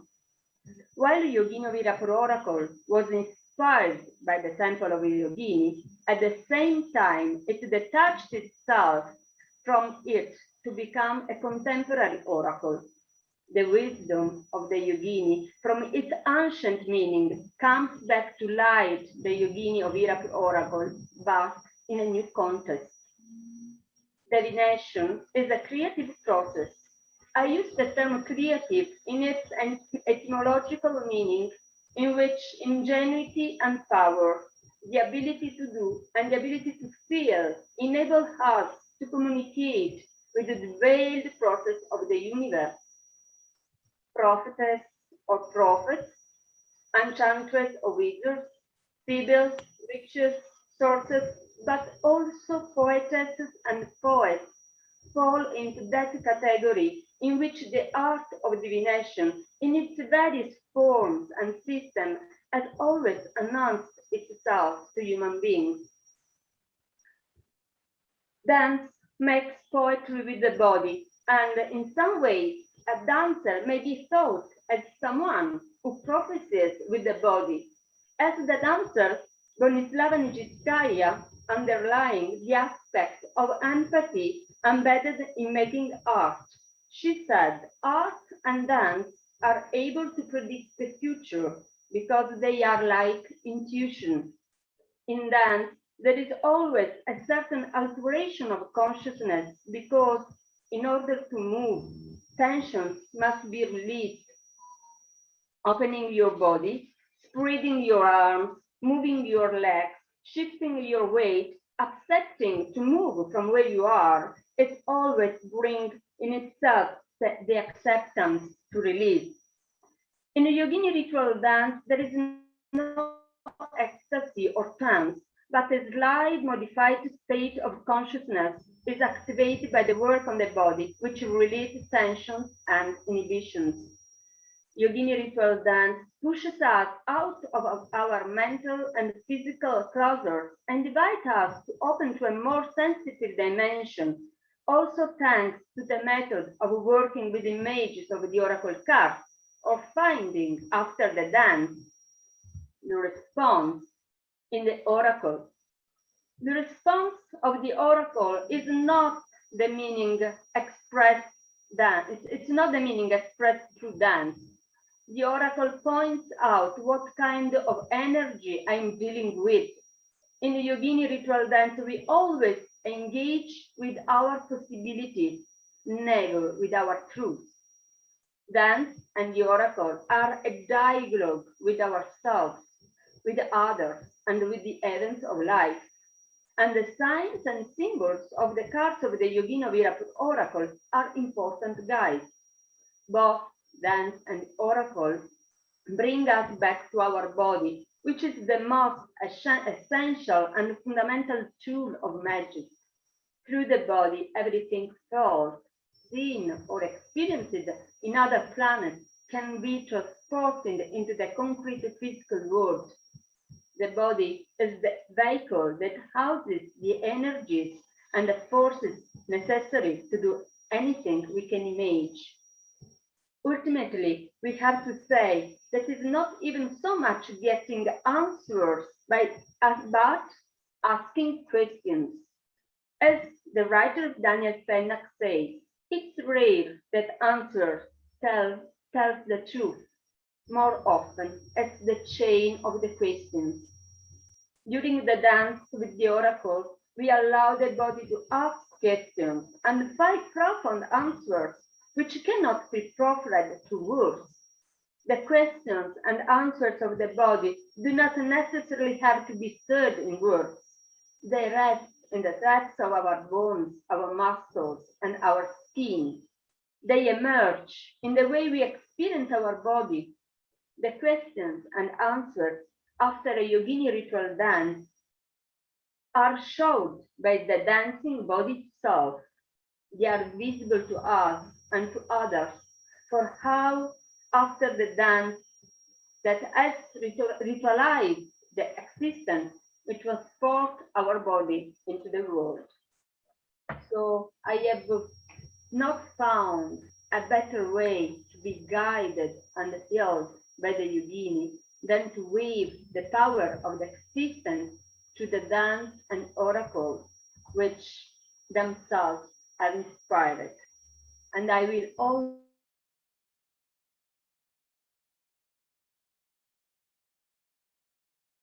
always be grateful to the yogini for the precious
Thank you, ma'am. Thank you for your nice presentation. Really, we are extremely happy for your presence and presentation. Thank you once again. Now we have with us Arna Jaisteva, the founder of Educational Garden, permaculture designer and educator, Petersburg, Russia.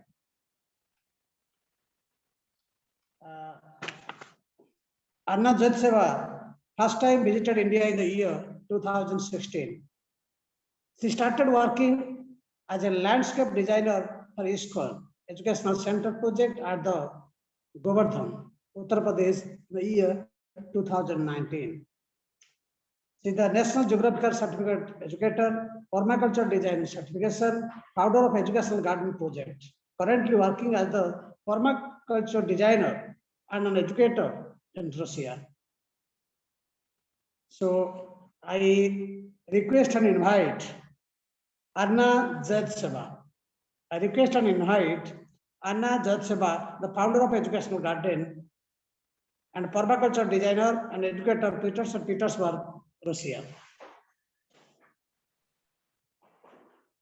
Namaste, everyone. So honored to be with you and to hear from so many amazing personalities.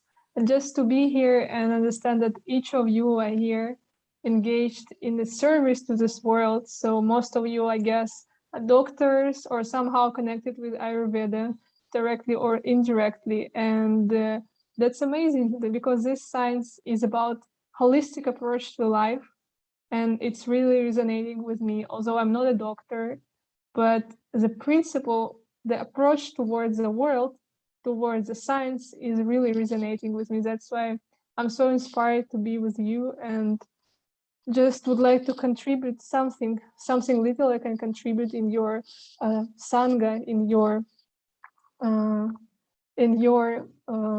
congregation. So thank you so much for this opportunity. Dr. Dev Dash, thank you so much for inviting me in this Sangha. And he was asking me what's going to be the topic, what I'm going to speak about. So, and the name of this topic is called Nature is Speaking. So it's interesting because we're not approaching nature as a person sometimes.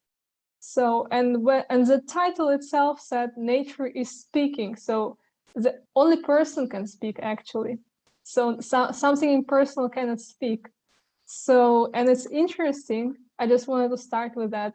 So let us try to approach nature as a person. So Ayurveda is deeply connected with nature. So with plants, and that's so important. Just let's try to go in this meditation. So it's interesting that in Shastra and Vedic Shastra, in Niti Shastra particularly, it said that it's described 7 types of mothers. So, and one of them is earth. So this material nature is our mother, one of our mothers. According to Vedic conceptions, the material nature mother, and mother in all cultures actually is worshipped. So let us start with this attitude. So mother is worshipped. So and besides this fact, we all have this experience of worshiping our mothers, be grateful to her. So we all know that true mother, she is never expect. She just want to give. She just want to take care of the kid or the child. So and sometimes mothers, they have naughty sons or daughters, and if we look at what we're doing with the earth right now, so we can say that we are naughty daughters and sons. Be particular. We can see just few facts. Just the way we approach our Mother Earth. Right now, we can see so many disasters happening in the world. It's very sad. We can see that pandemics taking place. So we can see that loss of biodiversity is happening. So we're losing so many species of plants. I think as Ayurvedic doctors, you can understand some of it. As also animals. So we can see laws of fertility of soil, topsoil. So if you know maybe something from geography or something from your field of work, that to get topsoil, topsoil means the soil which is giving our food. Basically, this is the most fertile soil. It takes hundreds of years to get this 1 centimeter or half of centimeter of this topsoil. So it's just something incredible, and we keep losing this kind of soil. So we see climate disruption. We can see that oceans getting acidification. So, and these are just symptoms of how we treat nature. And actually, it's the way the nature have to speak to us right now. Mothers and whoever loves someone, he's trying to speak in a sweet way, sweet voice, trying to explain something. But sometimes, as in our case, naughty kids, they're not able to hear this, and the mother doesn't have another chance to speak in such a way. Only she can speak only in such a way to teach the kid, and that's what's happening right now. So, and let's go a little bit deeper into it. So, for example, let's start with our approach to nature, starting with the food. So we using 83% of agricultural lands. It's around the world. If we make the numbers, it's going to be 83% just to feed livestock. So what we call animals for food. So it's a lot, and we decided that this is what is needed. Yeah, if we're coming back to a holistic approach of Ayurveda, you can comment on that a lot. So, but this is what we kind of decided that what is needed for me. So, but the reality is saying to us, it's crazy. So we're just using a lot of agricultural lands for something which is giving us 18% of food calories. So as Ayurvedic doctors, you can comment on that a lot. So we're basically clearing land to grow food to feed these animals. And if going back again to the numbers, so it's around 60 billion animals who are slaughtered every year. And so if we're doing that every year, we still have we still cannot feed 7 billion people. So it's a big difference in numbers, but it's a questioning us. This fact is questioning us. So another aspect which is coming from the food, as we know, food and health, as you all know, Ayurvedic doctors, that like food is the reason of some disease or something, some different problems with the body, as the same as nourishing of the body. So the health aspect, we know, looking in back facts, for example, in history, so many diseases, pandemics like Zika, Ebola, and COVID. Actually, it's one of the versions that is coming from animals. So the way we treat animals, the way we treat nature, is creating these problems. So, and by treating animals and nature in such a way, so we're losing biodiversity, as I was mentioning before. So we make food, we consume, we consume in such a particular way that we have to destroy the habitats of other creatures. So, and we're losing biodiversity. So, but actually, we have to think that these systems, they are life supports. So, but we're not really thinking in such a way. So finally, going through this chain, we're coming to the climate. So climate also influenced by our actions, and we see all these problems.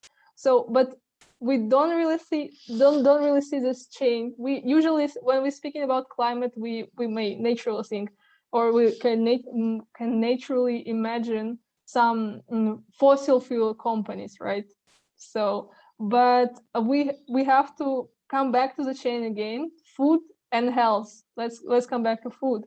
So agriculture and land use together, this is scientific numbers, so they are both together are about 1/4 of all emissions which we create. 1/4, it's a huge number actually.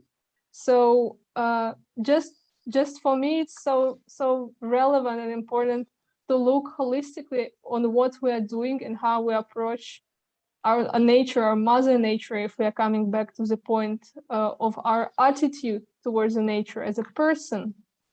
So it's important, and I'm so grateful that all of you are conscious of that. It's really incredible to come together and speak about such kind of things for improvement ourselves, because everything starts with us.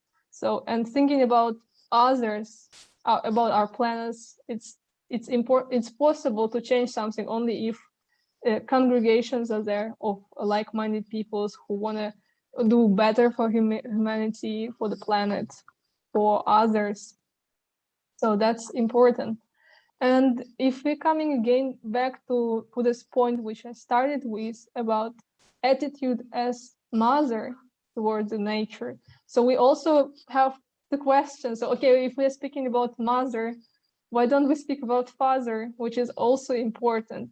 So if we imagine ourselves as a child, as kids, or yeah, so we have to imagine that when we come to this world, we were given in the loving hands of mother and father. So of course in some lives it's not exactly like that, but ideally it's how it created. And to understand how to live in this world, we're questioning our mother and father. So we're questioning them, we're trying to understand. And if we asking our father, the mother gave our life. So, and she nourished us. She gave us everything we need. So when we were a baby, she gives our nourishing milk. So, and father, he basically is the one who teach and who help to understand this world, how to act in this world. And all the scriptures, they actually coming to some really close values. And one of them is, some of them I wanted to speak about a little bit right now. So, but they're so important just to change our attitude and, you know, reestablish our relationship with nature. So one amazing verse which I'm thinking about a lot is from Upadeshamrita. So Sri Ishtopanishad, sorry, Upadeshamrita is another one. So it's said, Ishavasyam idam sarvam yat kincha jagatyam jagat tena jaktina bunjitaha magriha kashyasvin yana. So Ishavasyam idam sarvam, so everything belongs to God. So everything what we have in our life belongs to our mother and father. They gave it to us. So, and if we're speaking about translation of that verse, everything animate or an inanimate that is within the universe is controlled and owned by the Lord. One should therefore accept only those things necessary for himself, which are set aside as his quota, and one should not accept other things, knowing well to whom they belong. So it's important, I found it's important that in this verse, particular verse, that so important to get what we actually need, accept only those things which necessary for us. But the problem is we can see in this world there's so many things, advertisements and some things trying to convince us to buy, to do in life, to try to get in life. So, but we actually not connected with ourselves enough to understand what is actually necessary for myself. And it's so important. In this case, we will be able to understand that we actually don't need so much to be happy. So even if we are speaking about diet, we are speaking about Ayurvedic treatment. So it's actually not so many things required for the healthy life. So we actually, so many problems coming when we're taking more than we need, even if we're speaking about food. So this aspect is very important to to make a change in the world. So just try to understand what we really need. So for our life, and don't take more. So, and another thing, which is really simple to say, but difficult to do, of course, as well. But it's so important to keep in mind, which is like a red line in each true religion. Every true religion is just an attitude of kindness and compassion to all living beings. So I really love some verses from Bhagavad Gita. It's 12th chapter. The whole 12th chapter basically describes the person who God loves so much. So he almost every verse ended with the words, "Such a devotee of mine is very dear to me." So when we come to this world and we're questioning and asking our Father, so how should I live in this world? How should I act in this world? So I found it as an answer to this question. So he's describing the person who is very dear to him. And just a few lines I wanted to read from there. So one who is not envious, but is a kind friend to all living entities, who does not think himself a procreator and is free from false ego. This is from the verse 13-14. So if we don't have envy and we're trying to be kind friend to all living entities, not just humans, also animals, so we will not harm others. We will not. There will not be need to kill someone or something, do something bad.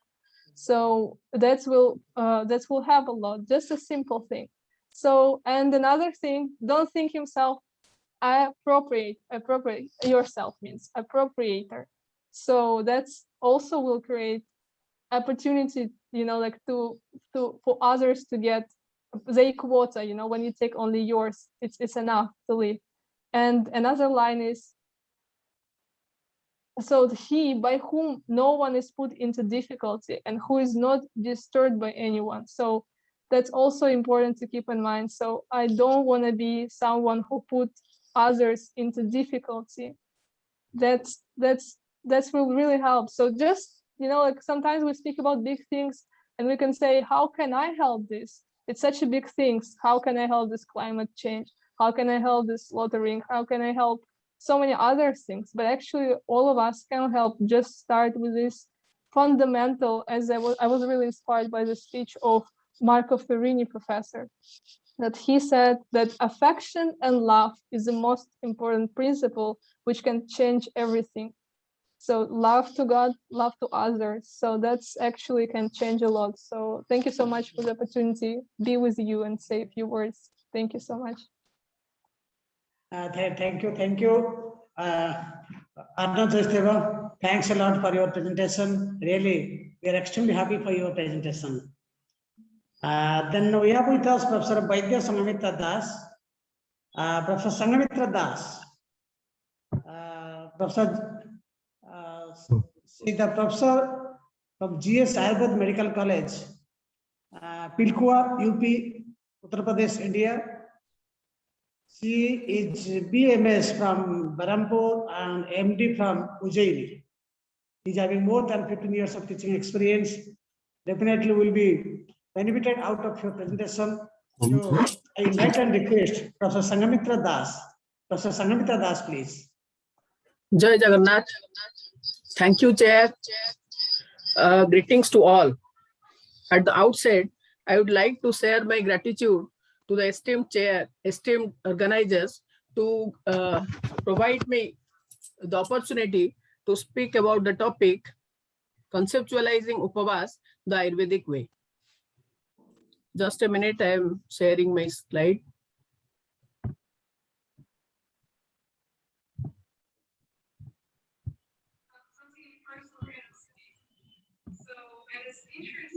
I just wanted to start with that. So let us try to approach nature as a person. So Ayurveda Please mute. deeply connected to nature. While WHO insisted on preventive care for the last half a decade, we are still struggling with the rationale of our indigenous way of confronting the health crisis. Here, Here by indigenous means one need not mean obsession with pre-industrial application. Rather, it is a post-industrial therapy synchronizing modern application with predominant use of preventive healthcare drawn from ancient therapy.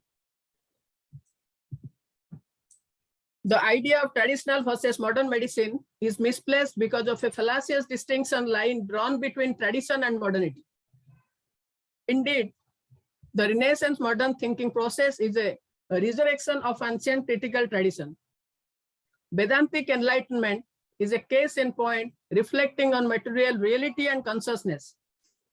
Being an Upaveda of Atharva Veda, Ayurveda constitutes a significant, the Vedic Vangmaya. Its holistic idea of healing and wellness through wholesome food. Proper sleeping habit, brahmacharya, is based on the premise that body, spirit, and mind in totality. Brahmacharya implies identification with cosmic bliss. Yukta ahara viharasya, yukta chestasya karmasu, yukta swapna avabodhasya, yoga bhavati dukkha. This is a sloka from Srimad Bhagavad Gita.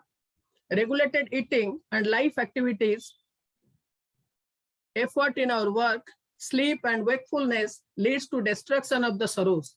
It means if we are taking our food in proper time, in proper amount, if our sleeping habit is proper and we are doing those work, what we should do, then these three habits will make us free from any type of distress. It will make us free from any type of sorrows, and this is the ultimate happiness.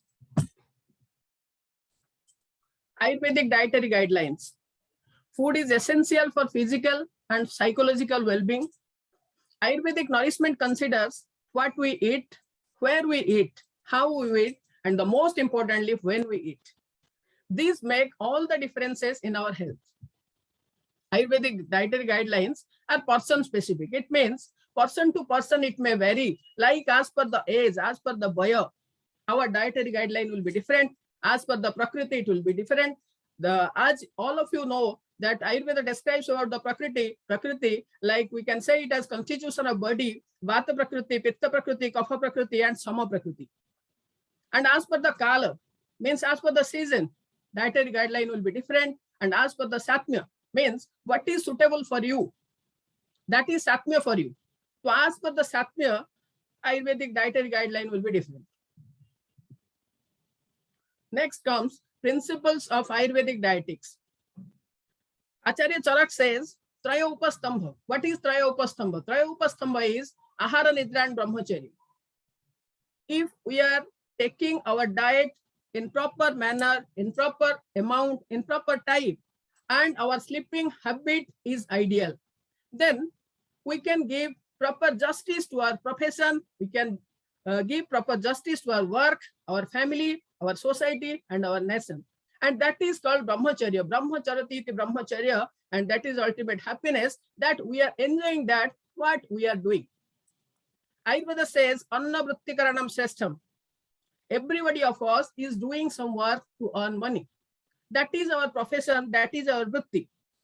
Why we are doing such vrittis? Because for the sustenance of life, the most important factor for sustenance of life is anna, food. Next comes Yatha Agni Abhyavaharo Agni Sandukshadana. If we want to keep our digestive system proper, then we have to select our food as per our digestion power.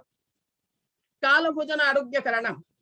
Among all the ways we can adopt for happiness, for healthy state, the best way is to take food in proper time. Fourth is Ekasana Bhojana Sukha Parinama Karanam. If we are taking meal once in a day only, then it will be digested smoothly and our physiological activities will be performed very smoothly without creating any pathological condition. Next comes Anasana Ayusha Hrasa Karanam. Anasana means no asana. We are not taking food at all. That is called anasana. If we are not taking food at all, then it will reduce our longevity.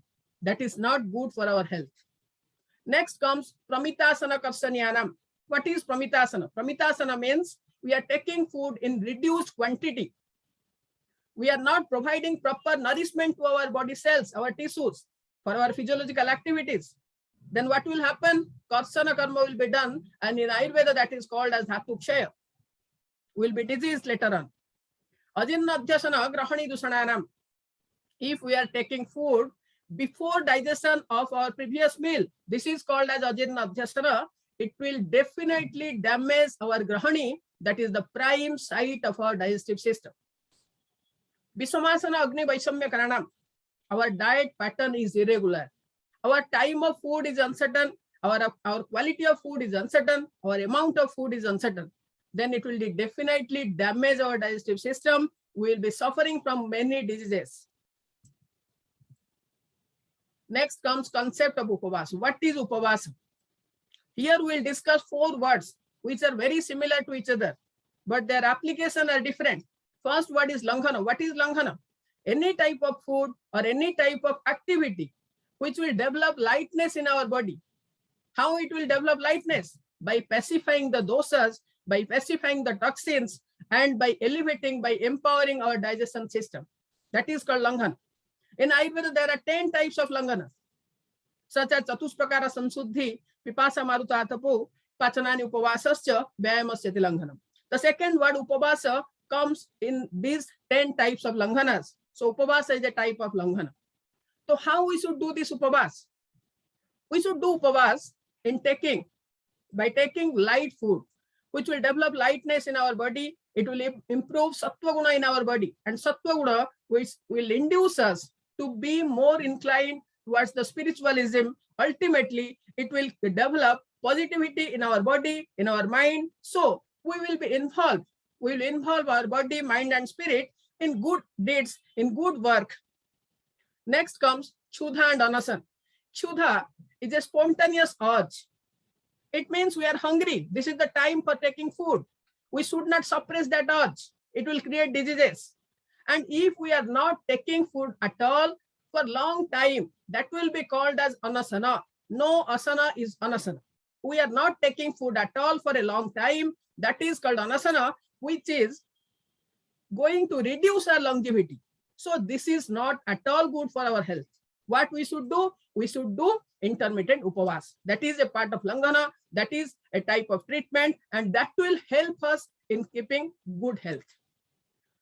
One sloka is there, Akshi Kukshi Bhava Rogaha, Pratisyaya Pranajwaraha, Panchete Pancharatreda, Rasamang Yati Langhana. 5 diseases are here. Akshi, Kukshi, Pratisyaya Pranajwara. Any type of eye diseases. Kukshi Roga means here all diseases related to our digestion system. All those will be included among Kukshi Roga. Third is Pratisyaya. Any type of rhinitis, Brana, any type of wound, any type of fever, including your corona. So these 5 diseases can be cured by doing upavasa or langhana for 5 days only. Balancing feeding and fasting states. After consumption of food till the completion of 3 hours, the state is known as the fed state. Here digestion occurs. Next, after completion of 3 hours till 18 hours, that stage is called as the post-absorptive state, and this is also called as early fasting. Next, till 48 hours, this state is known as the fasting state. So we can include the post-absorptive state and the fasting state in upavasa. And fourth and last stage is the starvation state. If we are not taking food at all for 48 hours or more than 48 hours, that is called starvation. In Ayurveda, says it as Anasana. So that is not at all good for our health. So what is the difference between upavasa and Anasana? If we are doing Anasana, means many people of us, they perform upavasa or vrata in empty stomach for 24 hours. That is called Anasana. That is not good for our health at all. What will do? What will it do? It will do Vata Vruddhi and Raja Guna Vruddhi.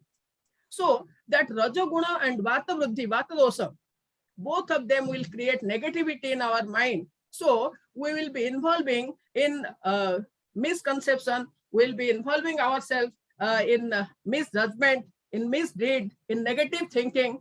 All these are included among that. Next, Hinduism, types of fasting. In Hinduism, there are types of fasting, many types of fasting are there, like daily fasting, when a person decides to observe fasting on particular day or date by spiritual inspiration, like somebody is fasting on a special occasion, that is called daily fasting. Nocta fasting, nocta means night. So we are taking food, we are taking meal in daytime, but we are not taking any food in night time. That is called nocta fasting, when fasting is done for night food only. Ekabhukta fasting, which is called in Ayurveda as Ekakala Bhojan, what we discussed earlier. Ekabhukta fasting, when fasting is once a day, means we are taking food only for once. Tithi fasting, fasting on the specific tithi, that may be 11th day, it means Ekadasi, it may be on 4th day, it may be on new moon day, like this. Next comes month fasting.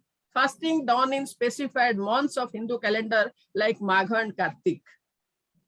Pakshika fasting, fasting done during the period of waxing of moon or waning of moon. That is called Pakshika fasting. Next, stellar fasting, fasting done during the particular stellar constellation, such as Rohini, Anuradha, etc. Devas fasting, when fasting is done to please the gods, such as Sri Ganesh, Sri Vishnu, like this. Next comes Pradosha fasting, fasting on 13th. What we are telling us, a 13th day of a fortnight. That is called Pradosha fasting.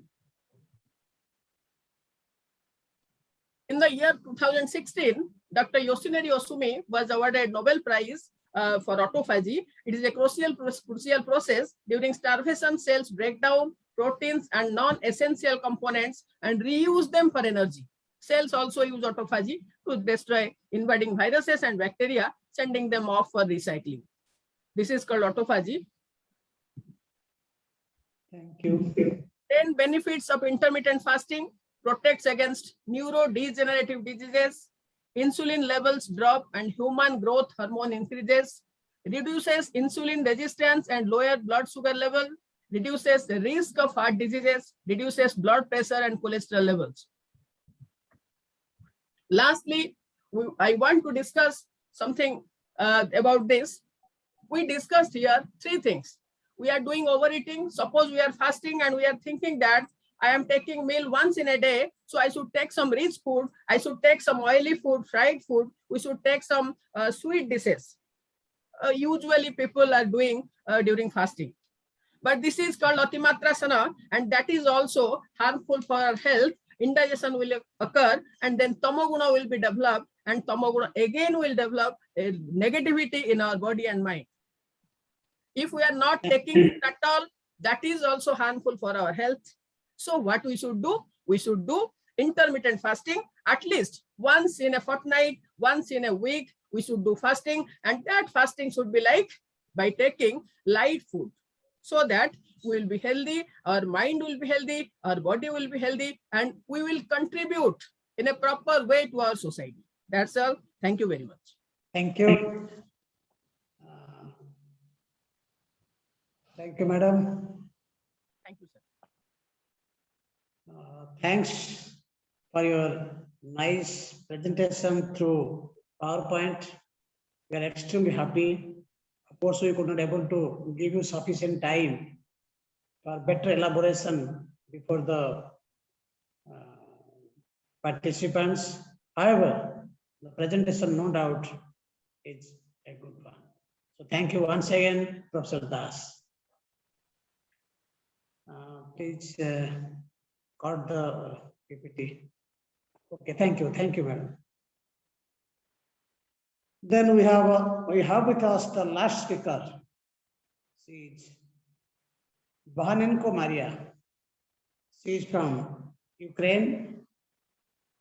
So Vahanenko Maria, an organizer, manager, editor, translator, and publisher. She is the director, coordinator, secretary, Indo-Russian Festival, Ukraine. Maria joined Krishna consciousness movement in the year 1991. Since that time, she had and has a huge amount of different kinds of services, Indo-Russian friendship festivals, Rath Yatra and public programs, personal blog, concerts, book distribution, kirtans, classes, educational programs, journings, writing books and creating illustrations, photography, and finally, workshop studio for birth and treatment of gods are her services for years. So I invite and request Bahanenko Maria, please present your presentation. Bahanenko Maria, please.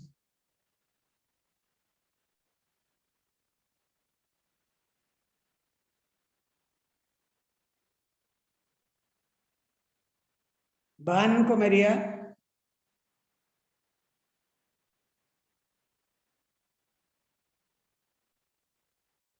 Bahanenko Maria, you are present.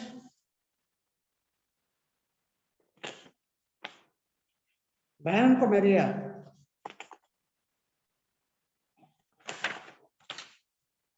I think Maria is perhaps not with us. Then I request the Just a minute. Yeah.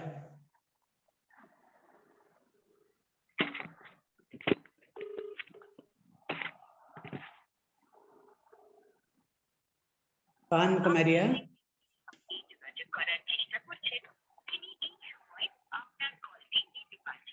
Okay, she's not out of range. She's out of range. So next, the question and answer session. I request our participants, if you have any doubt, question, queries, even if you can able to give some sort of suggestions on the theme that is AYUSH at the door, then it's open for all. Directly you can put the question.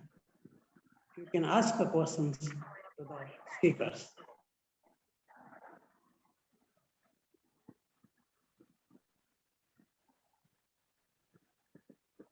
I think there is no question from the participant side. Then, Yeah. a question? Organizer, can I have a question? Actually, this is Dr. Sandipani Das from University of Delhi. Can I? Okay, proceed. Yes, sir. Yes, sir. Yes. Okay. Thank you. No, actually, I have a very common query like to all our panelists. Basically, when we look for this kind of Vedantic kind of healing things, well, it's like body, mind, and spirit, that have to be looked in totality and all. But at the same time, also one can see there are a lot of kind of gap in. Shane, please unmute your video. Please unmute your video. Sorry, I'm not able to unmute my video because some issues from my gadget. Please bear with me. Okay, no problem. You can continue. Yeah, fine. So I would just like to know, like, well, as one of our key panelists had said that spirit, no, it is not a kind of science of medicines, but rather is a science of health. When you say it's a science of health, we are having a very organic and a holistic idea of this science, this knowledge.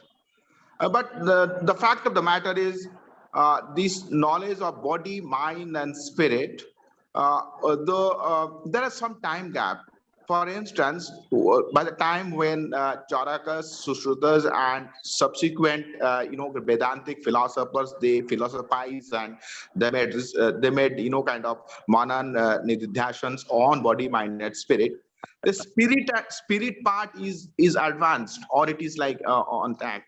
But when it comes to body and mind part, perhaps they just go for kind of having more of a research, keeping in view that other so-called modern and other disciplines have done their amount of research and advancement. Though their approach is limited, they have a mechanistical, industrial, and they are not looking at in a totality. So this is where perhaps what can be the way forward from a Vedantic healing point of view to look at the current modern disease, the modern current health crisis. So how are you how these kind of traditional healers are going to address this the current kind of health crisis, where you have got a time lag of advancement of research. We have already advanced studies, but still there is some time gap because of a lot of historical reasons that we all know. It is known to us. So kind reflections, please. And the question is to whom? I think it is a kind of common and basic concern of mine. So any of the panelists who, if wants to, or you organizer can also kind of reflect on it. That's not an issue. Okay, Mahapatrapu, you can ask Santa Maharaj or Muni Maharaj. So I think Shanta Maharaj is downstairs. So let me. Maharaj, you can ask. Okay. So as your main point is that what research can be done based upon the directions of Ayurveda. Sure. That is your main question, I think. So yeah. So we say that we don't want to waste time in proposing certain concepts which have no foundation. Rather, we take from the available scriptures whatever is already there, and then based upon that we can do some of our work. And when we get proper results, they will be scientific. So, for example, like it is said, the moon is responsible for giving tastes to vegetables. So you can do some experiments on that based upon the directions.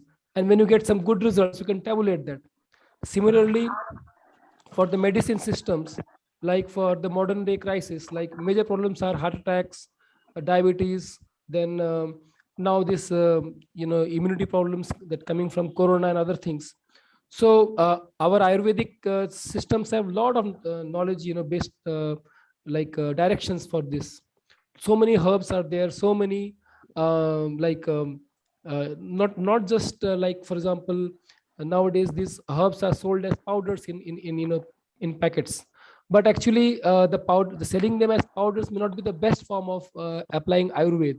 There are certain systems of processing these medicines, so we should take that and apply that in our research processes, and then we can get the results and we can confirm what is being spoken in the scriptures. So that means the proof, that is the pramana that we have spoken. There are three main pramanas, that is pratyaksha, anumana, and shabda. And these Ayurvedic systems, since they are based upon Vedantic systems, so they are based upon what is known as shabda or revealed knowledge.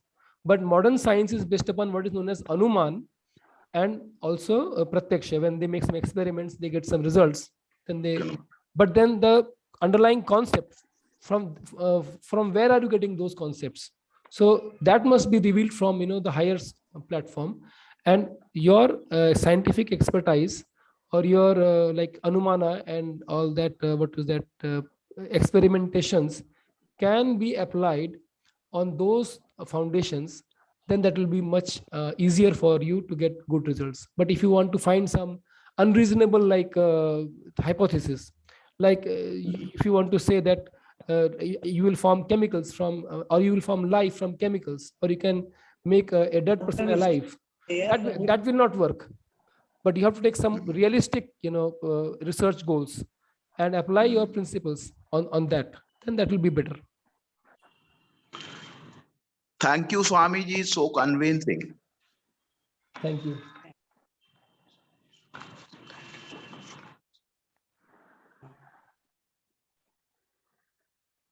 Thank you, Swamiji, and thank you.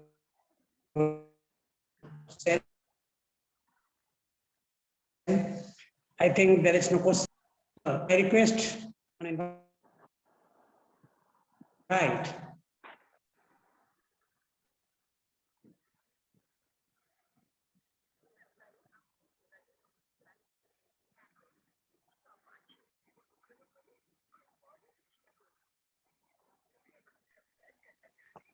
Dr. Saroj with the Associate Professor. Dr. Chaudhary, please. Thank you, Dr. Mahapatra. All the respected and the revered panelists and the audience. Thank you for joining us in this international webinar on a very interesting topic, that is how AYUSH are the door. We have discussed from the very beginning how AYUSH and Ayurveda and how Veda, the Indian tradition, it has its own root, and particularly the bedrock on Veda and Vedantic studies. Very interesting. So a good panelist, very interesting presentations made. So from the beginning, I must offer a vote of thanks from my, on behalf of organization Tika Foundation, and to the members of Popular University Indo-Vedic Studies, Pisa, Italy, and Vishwa Ayurveda Parishad, Odisha, and also the principal Gopabandhu Ayurveda College, Puri, for supporting us to organize this program. Today, the inaugurator of this very important webinar, Dr. Kailash Chandra Mishra-ji, our revered president of Tika Foundation, Professor Subhash Chandra Pandya-ji, and Sripad Bhakti Niskam Santa Maharaj-ji, respected Santha-ji, and respected Muni Maharaj-ji, Dr. Abhay Kumar Pati, who is from USA, and very presented a very nice topic today also. Lucia Sapana and Barbara Fargarai, the coordinator of Italy, and Marco Ferrier,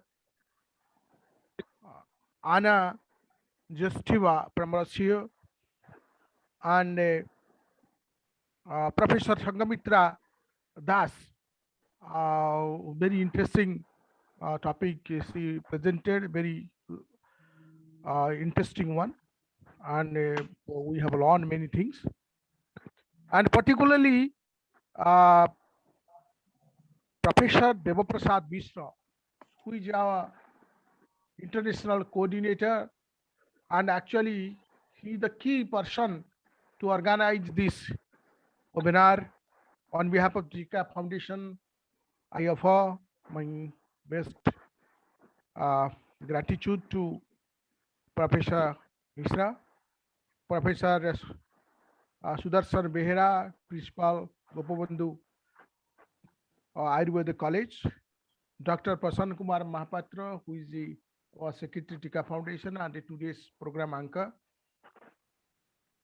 and our honorable members, participants, and the question answered very interesting, and the query was very interesting also, and the answer was equally very prudent, and it was noteworthy that how we can go forward with the research on different issues on Ayurveda and these things.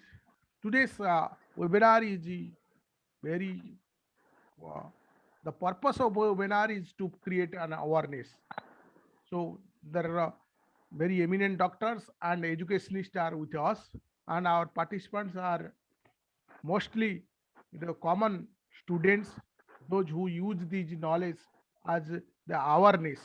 So I hope that this program today has reached and it will give dividend and it will give benefit to all, because it is very, very interesting and highly educable. Okay, thank you. Thank you very much. Now over to Dr. Mahapatra to close the session. Thank you, Dr. Chaudhary. So, the Vice President of Tika Foundation, thank you all the eminent personalities and the guests for the today's international webinar, that is Ayush at the Door. So, we have reached at the end of the... Prasanna, please declare tomorrow time some problem is there, 1 hour problem in Italy. So accordingly, they will connect after 1 hour. Yeah. So, Please like that. So thank you, participants.